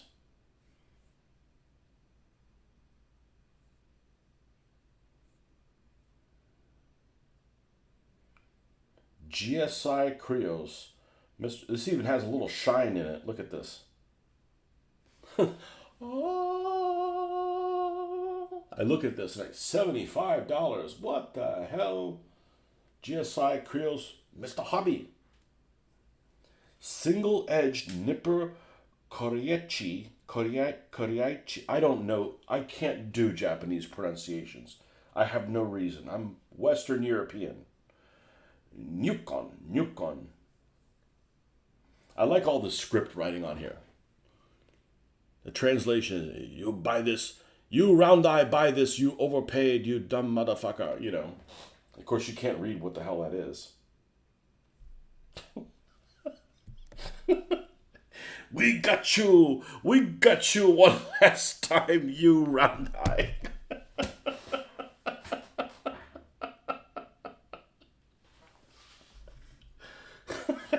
Haha, joke on you. We got you last time. We nuke your wallet.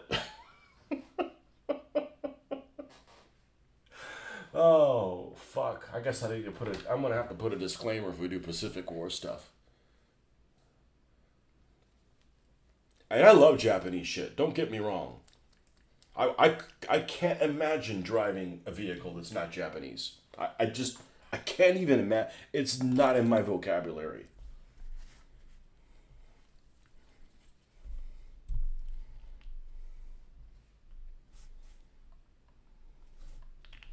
Little nippers.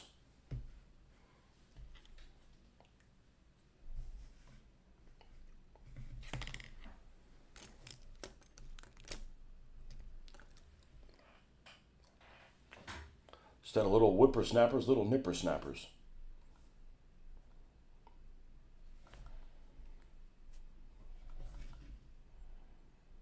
I already warned my daughter. I said, I'm going to be wanting to watch the Pacific soon again. Rewatch certain parts of it.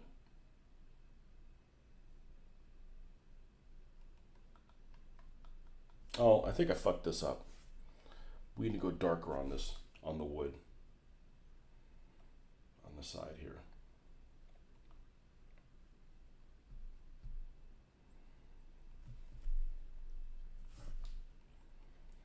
I think I have that Japanese bunker. I'm just imagining it. There's one that's made by somebody that was relatively inexpensive, and I spent a long time looking at it about a year ago about getting it.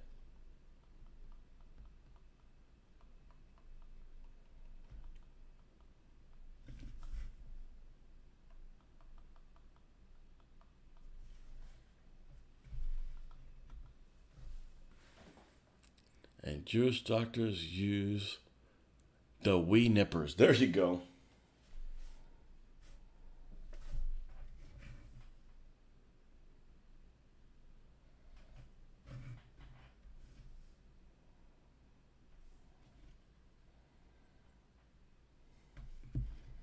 I read one time that's like an American thing. I didn't realize that.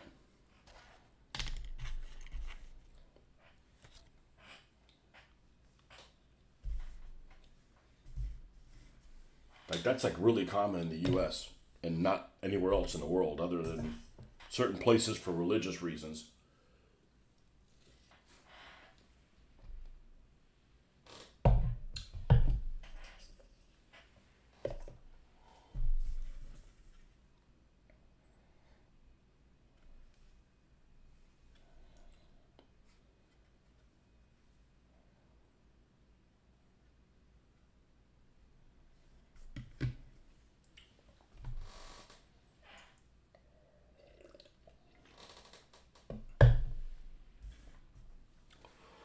Okay.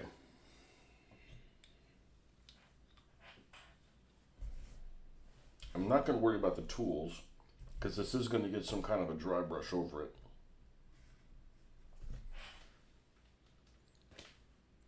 You got a Japanese bunker from Bum that I'm painting up this summer. Heavy resin kit. Well, the problem with heavy resin is, man, cleaning that stuff. You get all those particles everywhere. That seems like toxic. Bum. Remember, who was the Russian people? Leva or Leva? Leva? They used to make all kinds of like, and they weren't very well made at the time.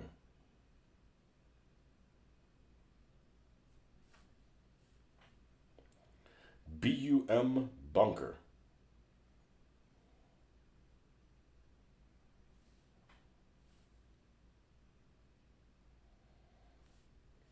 Bum command bunker. This thing, I don't think I've ever seen any of their products.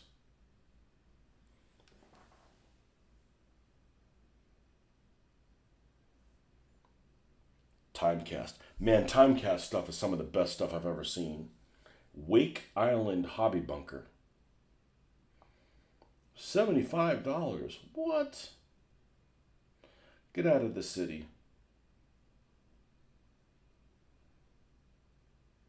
Atherton Scenics painted. I don't want stuff painted. They're of less value painted. You're no good to be painted. No, there's a lot of really cool shit. So I need to set aside some time on the weekends to like read stuff, like actual books that I own, because like I'll get them like this is awesome, and then I'm like, I never make time to read it.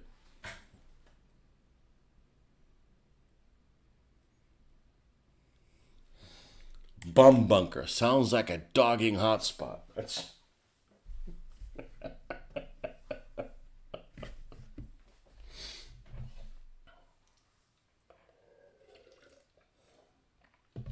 the bum bunker. That store is usually on the backside of Poundland. Poundland at the front, the bum bunker in the back.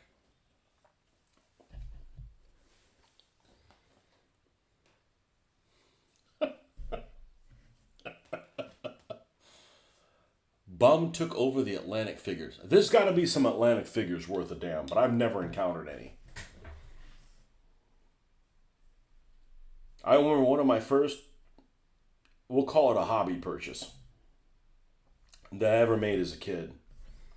I went to this store that had all kinds of 1/72nd scale figures.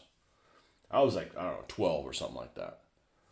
And the art on the boxes of Atlantic, I think looks great. Or used to think it looked great. I probably still do. The art's fine. The figures are just like, they make Eschi figures look glorious.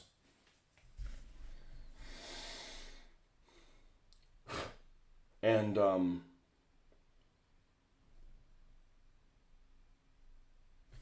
I ended up like I could buy 2 packs. I was allowed to buy 2 packs of something. So I'm like, and all the NPC stuff is there, and I ended up deciding to get Atlantic like artillery and Atlantic like anti-aircraft or something like that. and they are just, I open them up and they're garbage. They're just like, the heck, even 12-year-old, 11-year-old me was like, this is garbage. All right, I got to think about what we're doing next. I think it's the weathering. I think we need to do weathering on it. We already did decals. Light weathering.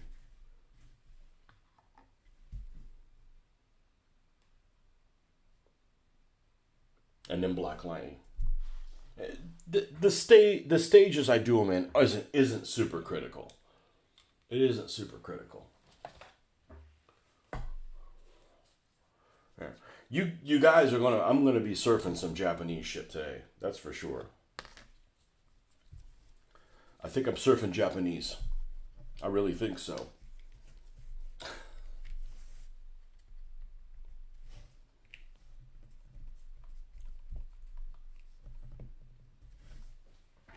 But I think that's the way forward. That's the way to get my foothold in. Like if I go somewhere and I see like the Hasegawa, what Hasegawa makes those two Japanese trucks, right? I think it's Hasegawa. Like, why would I buy those? Like, I don't have any Japanese tanks. I'm like, now I'll be like, okay, well, we could use those in a, you know, they got to do a raid on this airfield that has a P-40 on it, and the only thing they have vehicle-wise is these two trucks. So, hold on, get on the truck. We're gonna go. And maybe the driver wants to run into one of them or something. You know.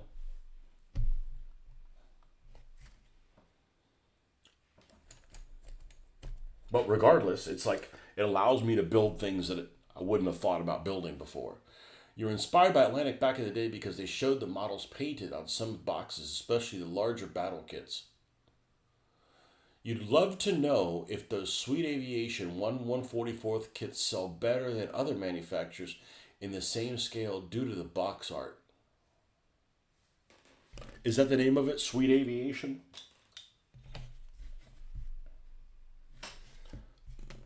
I'm not paying attention.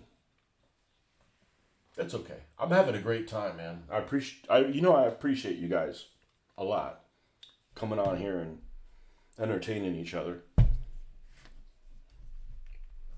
I probably don't say that enough, but it's true. That's why we do this.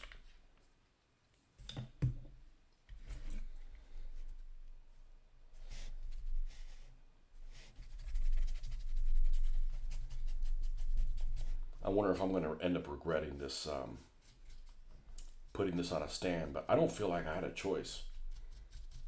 I really don't feel like I had a choice in this situation. No, I don't want to put too much weathering on this star that's blacked out or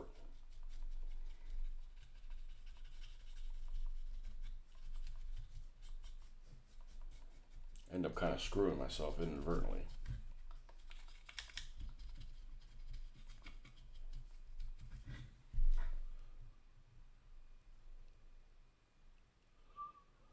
Kind of like Italeri today. There's some Italeri stuff that looks amazing.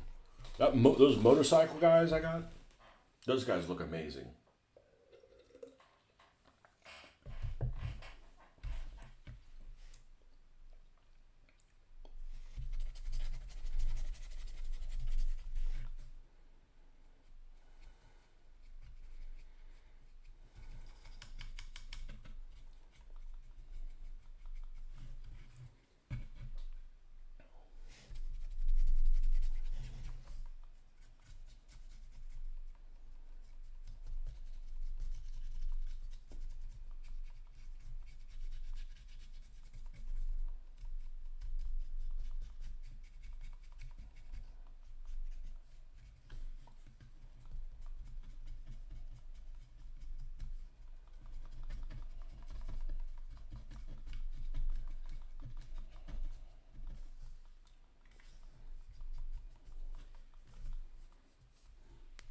And because we've had this conversation today, if I see like, doesn't Airfix make like an LVT or a Buffalo or something like that? I'm like, I find that for the right price, I'm buying it.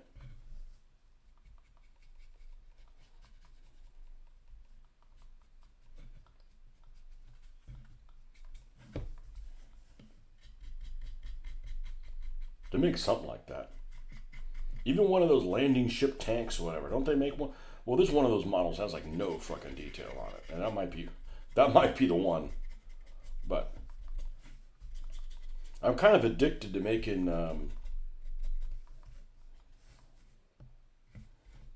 a diamond out of a dung heap.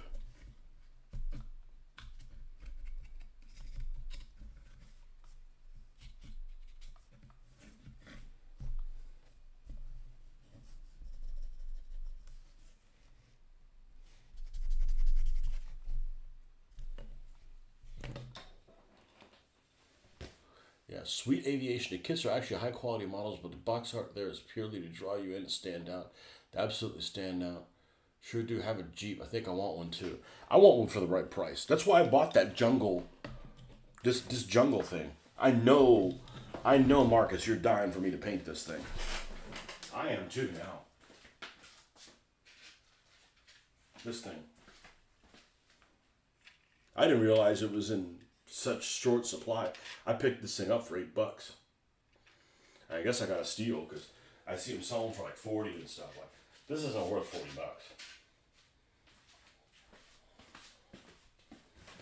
Sweet aviation. Sweet aviation. 1/144th.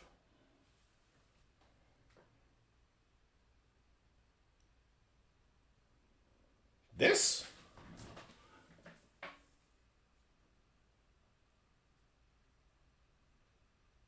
What? There's little cats. What in the meow mix is this shit?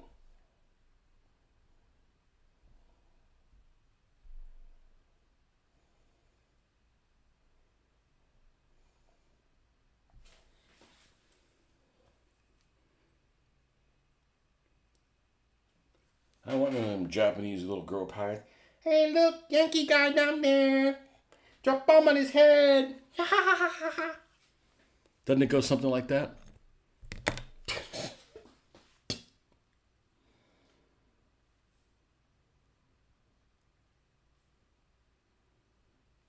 That doesn't grab me. I like the artwork on the plane.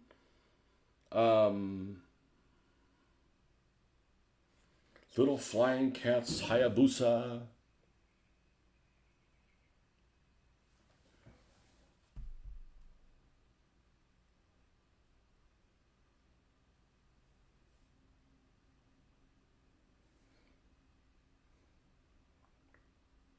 What the hell? What kind of soy boy bullshit is this?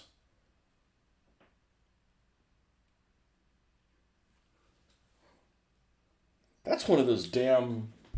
What's that damn first plane you get in Aces Over the Pacific that's a piece of shit? A Nate?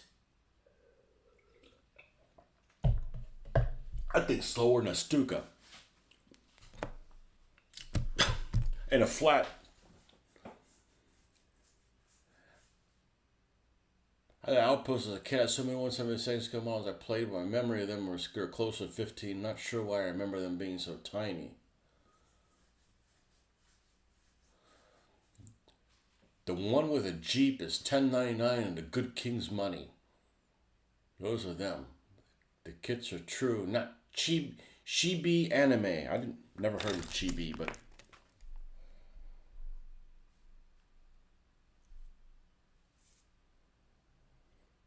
$40.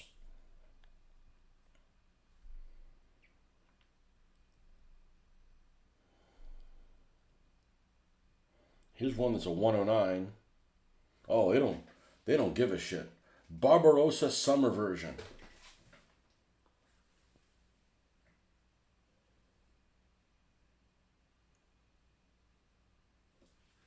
Yeah, let's put the crooked spider on there and a summer dress that's blowing.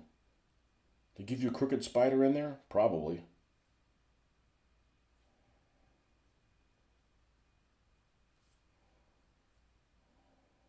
Is there more than one plane in this?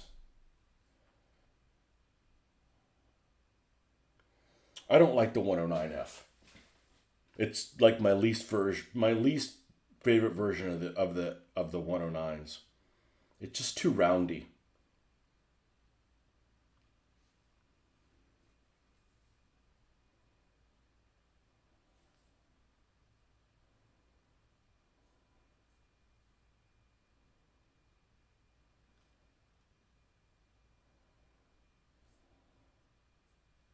Never heard of this stuff.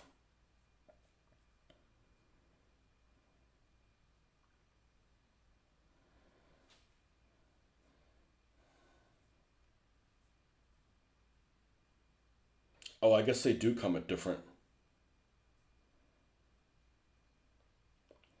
144 scale game models are perfect for the board game format. Okay, so a zero would be like this wide, so it'd be like this. Yeah, I guess it'd be all right.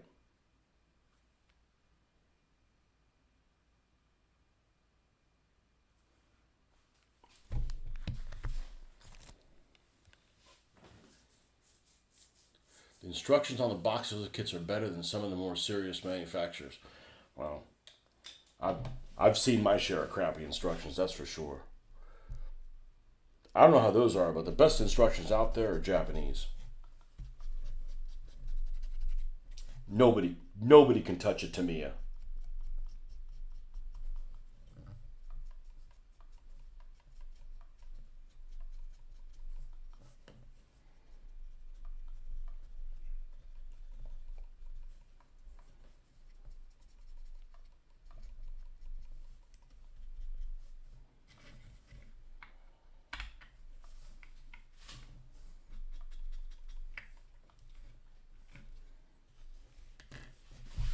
Okay, let's go ahead and do the drippings. Not the drippings, but the dark tone.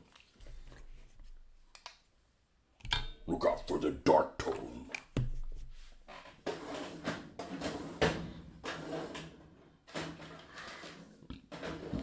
Are you sure you want to join the dark tone? Yes.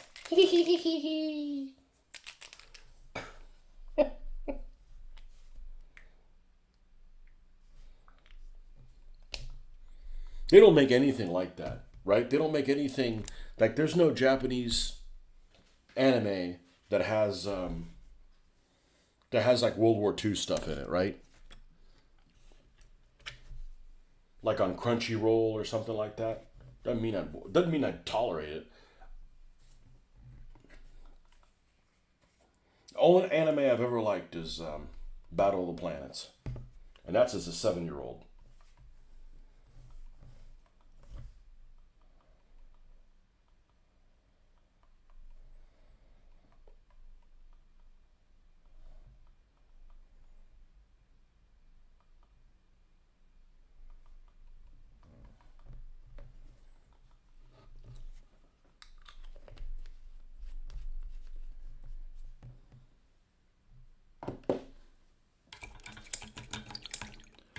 But is it anime or is it a cartoon?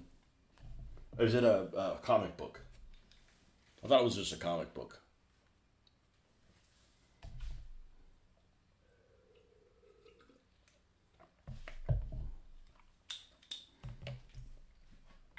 So what do you think about Girls in Panzer? Does it glorify German shit too much?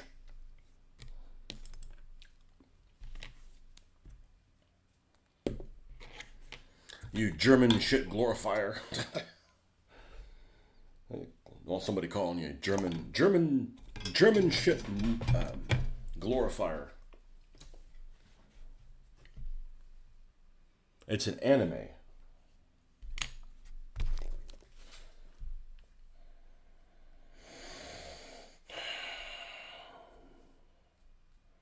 I don't have a thing for anime girls. Girls und Panzer.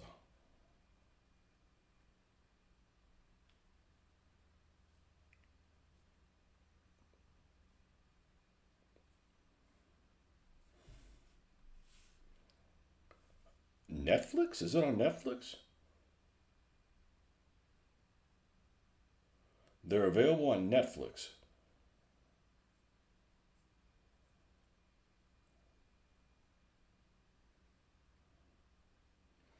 Miho Nishizumi tries to escape her family's tradition of tankery by enrolling Tony's Tankery. There's a chain. There's a name for my channel. Tony's Tankery. Tankery by Tony. By enrolling at a new high school. What form of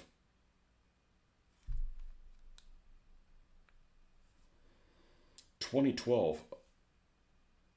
I don't think it's currently available.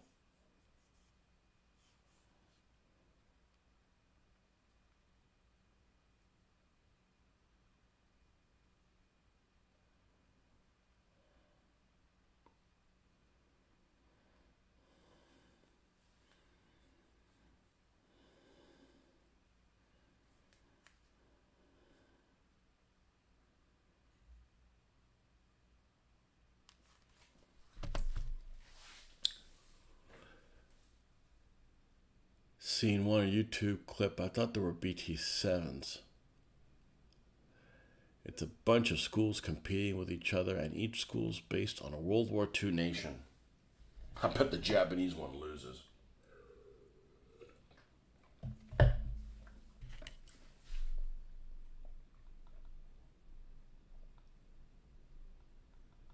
That doesn't mean I wouldn't build any Japanese tanks. Quite the contrary. Oh, they're pieces of crap? Put me in, coach.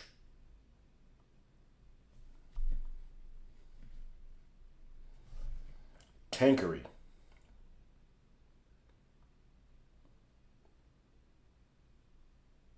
Tankery and Panzerdom.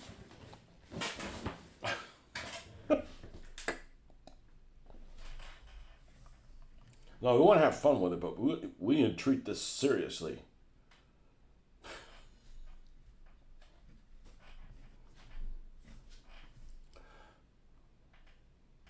There's wisecracks, but there's realism too.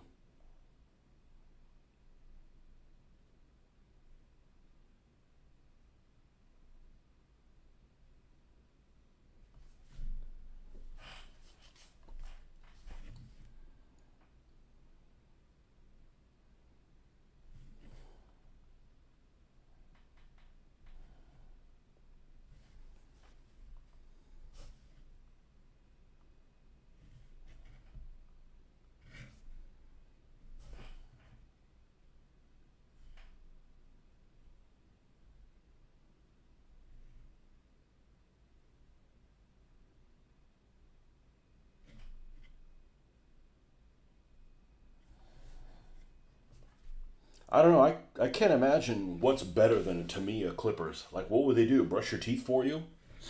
I mean, you know. I mean, the Tamiya Clippers could be longer.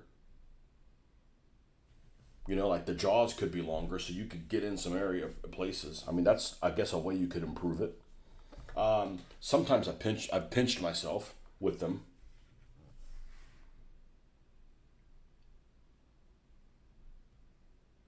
The sausage finger king would definitely be. I mean, it'd be over for him. You know, he would end up like what's that guy's deal other than inbreeding?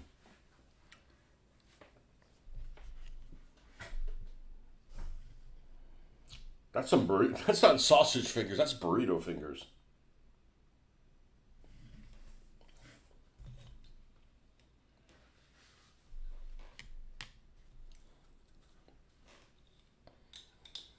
You and your burrito fingers, get out of here.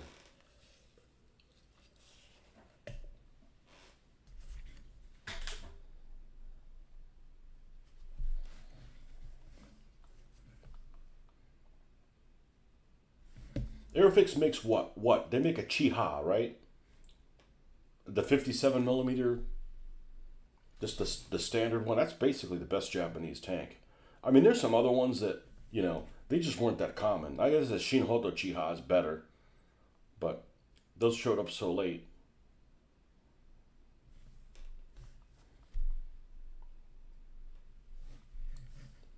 I got the Japanese tank paint set. I painted one Japanese tank.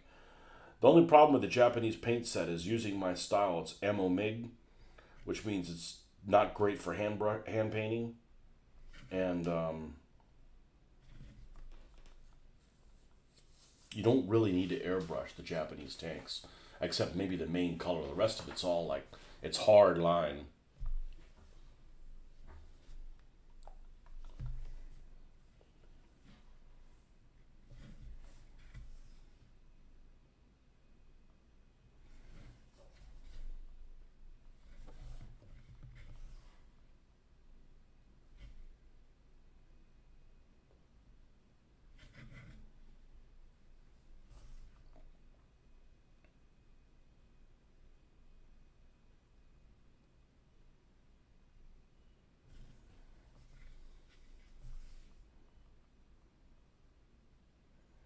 I think the only time I've ever played with Japanese tanks is in Axis and Allies Pacific.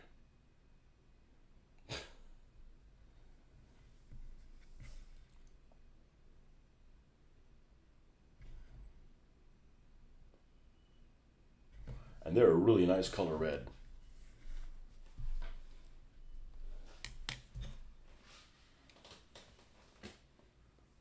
Some of Atlantic poses are passable, complemented by airfix figures in some respects.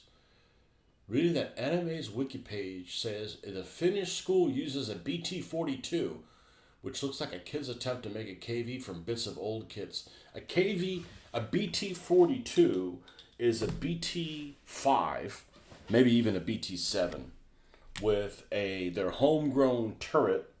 It's basically a Finnish Bishop. They have like a 76 millimeter gun or whatever in it. In like this, if I remember correctly. I've never built one. It's not that unattractive. It's basically a captured vehicle. It's like a vehicle the Finns would have never had if the Russians wouldn't have attacked.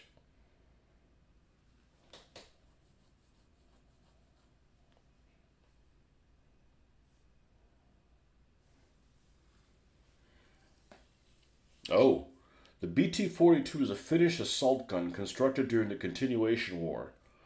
It was constructed from captured BT-7 light tanks and British 4.5-inch howitzers from 1918, which had been donated during the Winter War. 18 vehicles were constructed, yet only one survives to this day, housed at the Parola Tank Museum.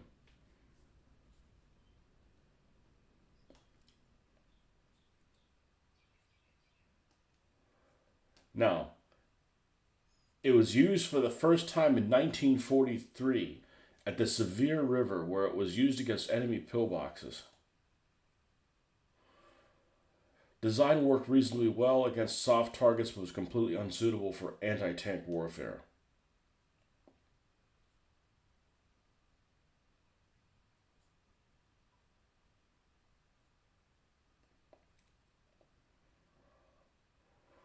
The BT-42s were used again during the major Soviet offensive in 1944. 9 BT-42s were deployed in the defense of Vyborg. In one encounter, a Finnish BT-42 fired at a Soviet T-34, hit a Soviet T-34 18 times. That's a lot of times being hit by one vehicle. That's like, what are you guys doing in there? We're having dance party. Like, what are you doing in a T-34 tank that got hit 18 times by a BT-42? You know, not every single shell they fired hit. So, you know, you've been fired for 15 minutes or so, I would imagine. What are you doing?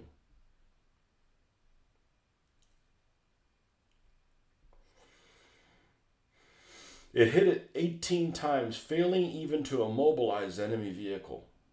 During this battle, a BT-42 was destroyed by a T-34 tank shell. 7 of the BT-42s were also lost due to mechanical failures, resulting in 8 of the 9 deployed being destroyed. At the same time, Finnish armored units were still composed mostly of older designs, such as the Vickers 6-ton T-26 and T-28 tanks. All of these suffered losses. Pretty useless tank to have then.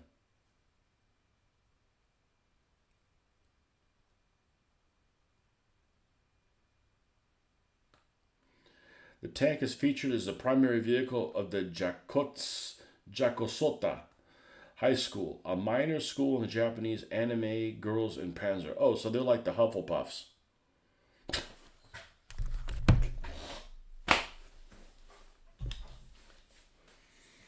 These people. There's also a verdeja. That sounds like something you would call something. You stupid verdeja. In the show. Never seen or heard of that.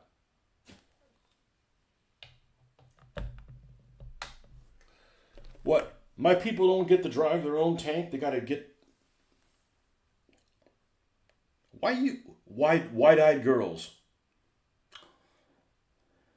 Verdeja tank. Verdeja sounds like, see, verde, it would be like a female version of a green tank. You greenish tank.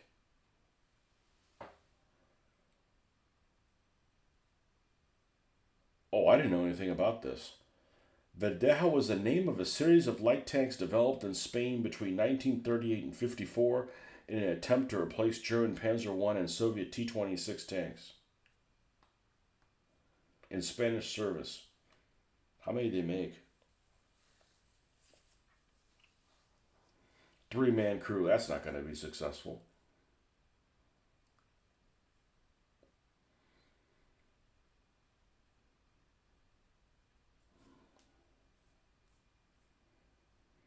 Three light tank prototypes were manufactured in 38 and 42, including the Verdeja 1 and the Verdeja 2.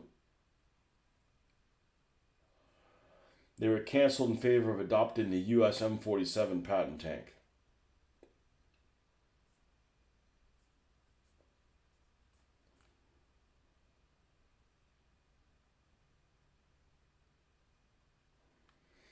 Oh, this thing, or as it was known in the West, the shitty martyr. That's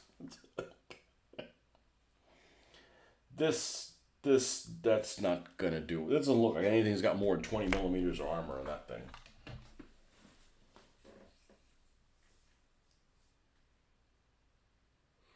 It's cute. Those hands and anime race. Everybody's heard of that. I guess I should probably try to find it and watch it for about 2.5 minutes and realize, okay, I need to move on.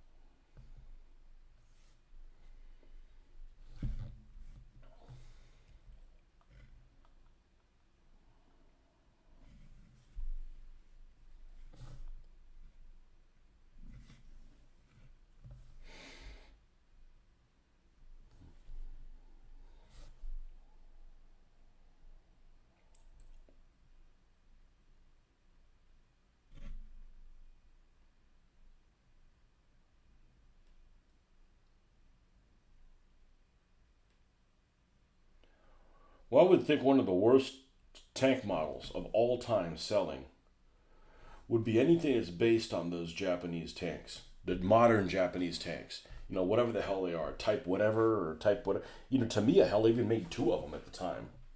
Like, why would anybody want these? Like, Japan's not even allowed to go to war, and they're more likely to go to war now than at any time after 1945. Whatever types they are. A Type 61 and a Type 74, whatever the hell they are. They're not bad looking vehicles.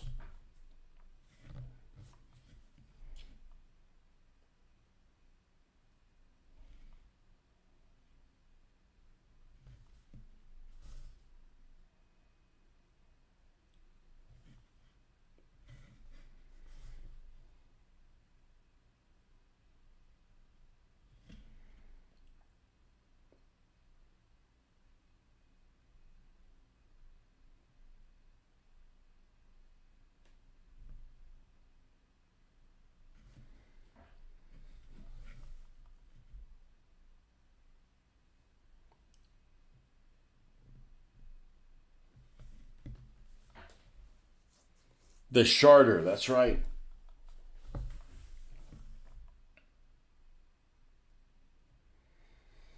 Instead of the verdea tank is the pendejo tank.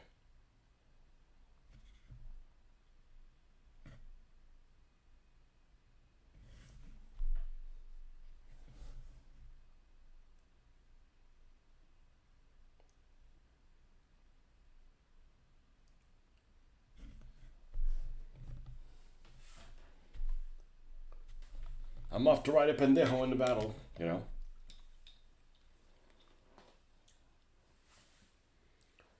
Three current naming situation. The current naming situation is a shame. So many beautiful Japanese words, and they stick with the type nonsense. Absolutely.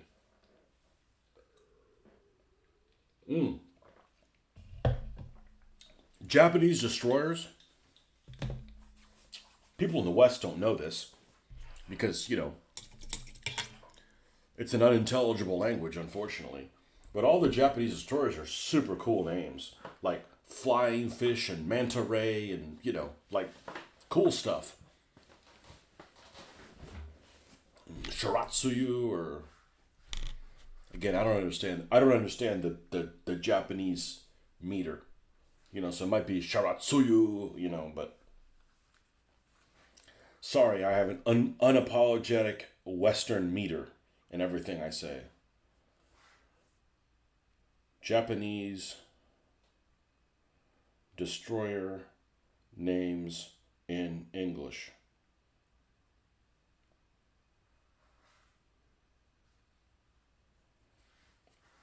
Autumn Moon, Snowstorm, White Dew. Well, that was kind of lame. That was Shiratsu. I thought that was a Manta Ray or something like that.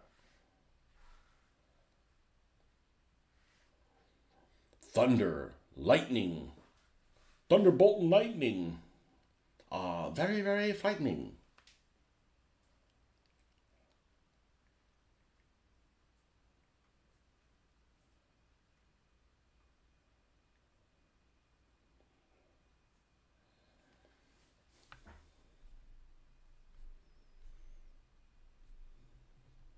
Here you go.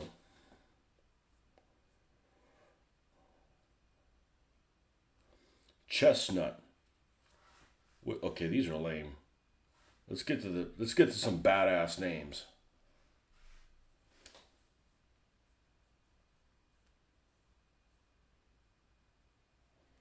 Wakataki class, young bamboo. Okay, well, that's you need to do better than that.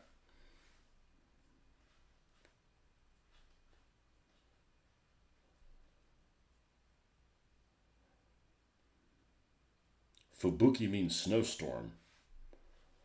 That's cool, man. That's really cool.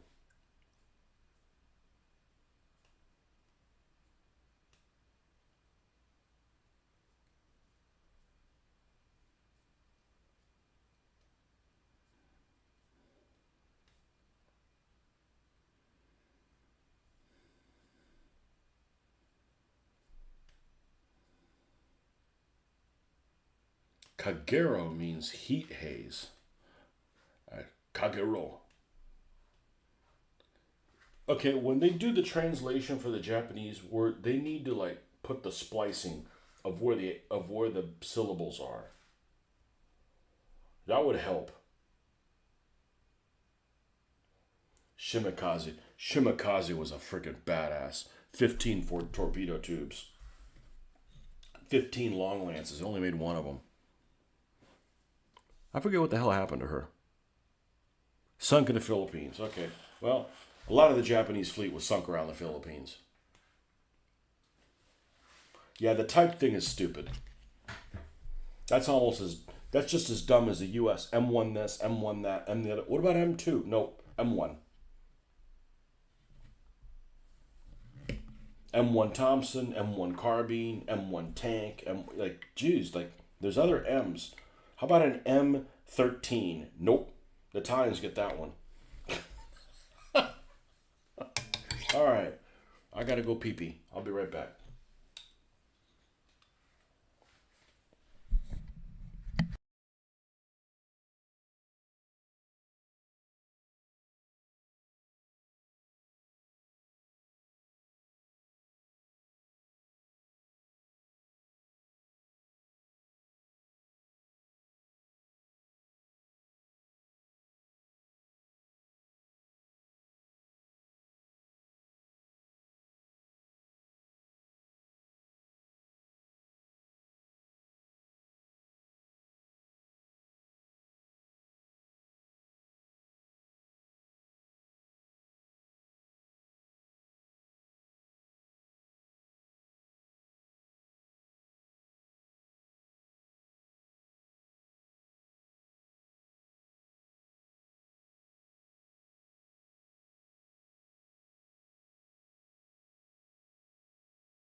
Yeah, the naming convention's pretty silly.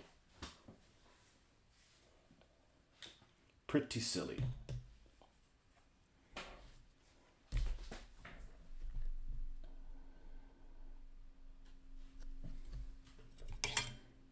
Yeah, I bet those are the two worst selling tanks that Tamiya makes. If they still make them, Tamiya 135th.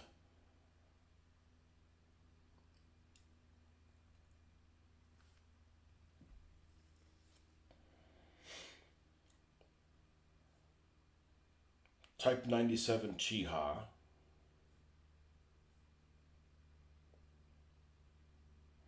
Japan Type 1 self-propelled gun. Yep. That's the one that I have. What's this one? This one looks good. The Chi-Nu. Well, the Chi-Nu was never made. It was, I think they made a couple of them and they stayed in the Japanese islands. So see, if I find a model of one of those, I'll get one. And it's in this La La Land, wherever the hell this La La Land is. Type 10. Okay, that's a new one. A Chi-Ri. Type 61. I don't really like tanks that have that muzzle brake. Disclaimer. It's ugly. Like they made it out of PVC pipe or something like that.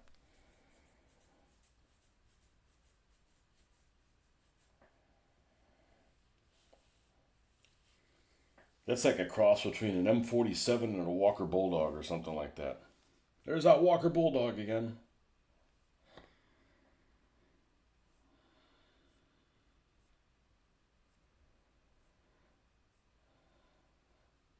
What did you say that was? A Type 61? Type 61 tank, okay. Then the other one looks like a Leopard. Looks like a Leopard 1.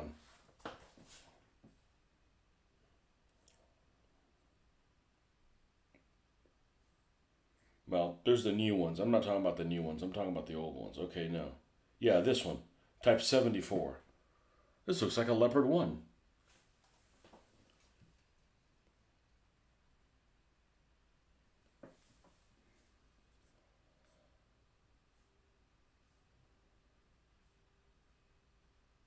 A lot like one.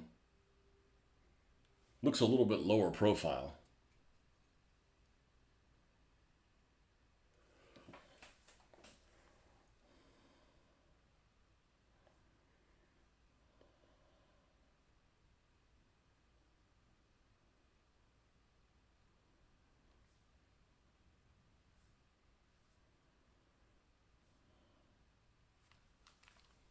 Well, I'm definitely motivated to look at some Pacific models.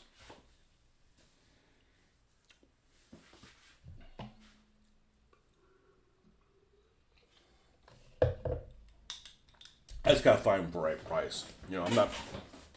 I don't want to pay full price. I got lots of stuff to work on. I don't need any. I don't need anything. Fortunately.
But regardless of what I'm doing, I'm definitely gonna stick to 20 millimeter stuff. I just really like the scale. It's a nice balance between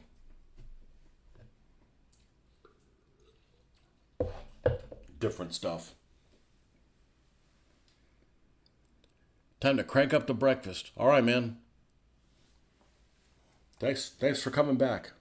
Thanks for coming back to us. Crank up the breakfast.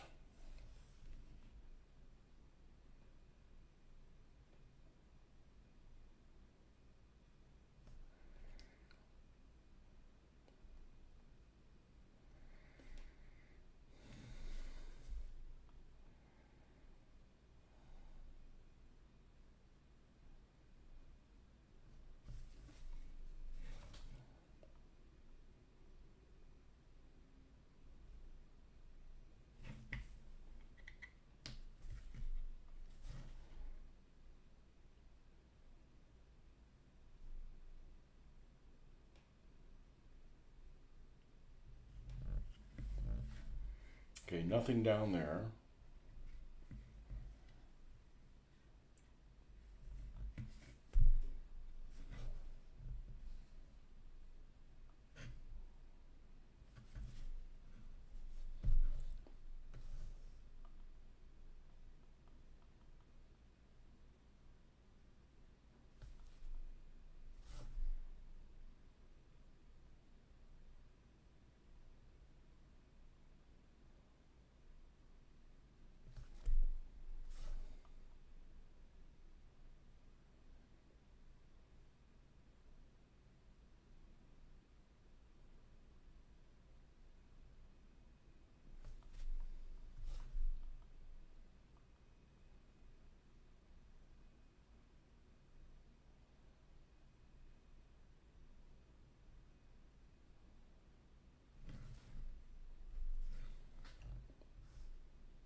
Missed one. And if I forget one of them, it's not a big deal. You can go back and retro fix. Then you just a couple things here and there. You don't want it to be like a whole host of issues that you've left on the table there.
We're going to have to stop relatively soon, too, because I'm freaking hungry.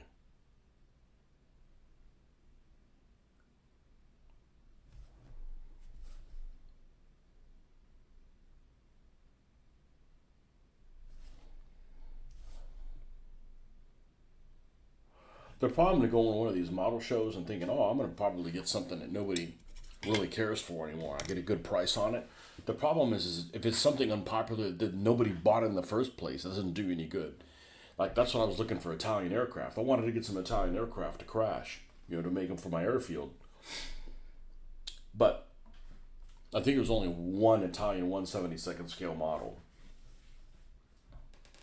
And there was a lot of models there. So, like, either nobody had it in their collection, or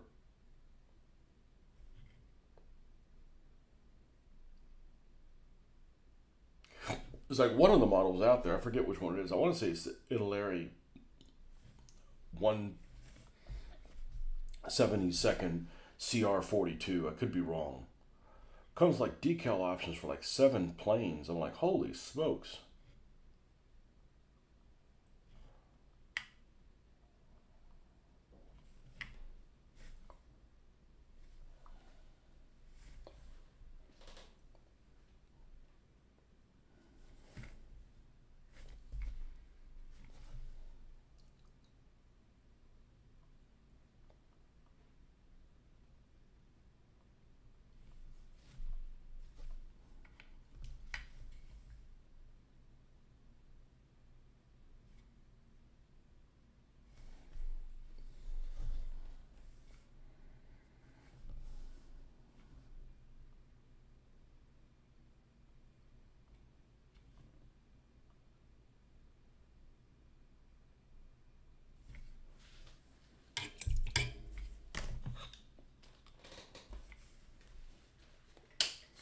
All right, folks. That's where we're going to wrap up to this morning. So maybe we'll see you guys later on today. If not, we will continue plugging along at this.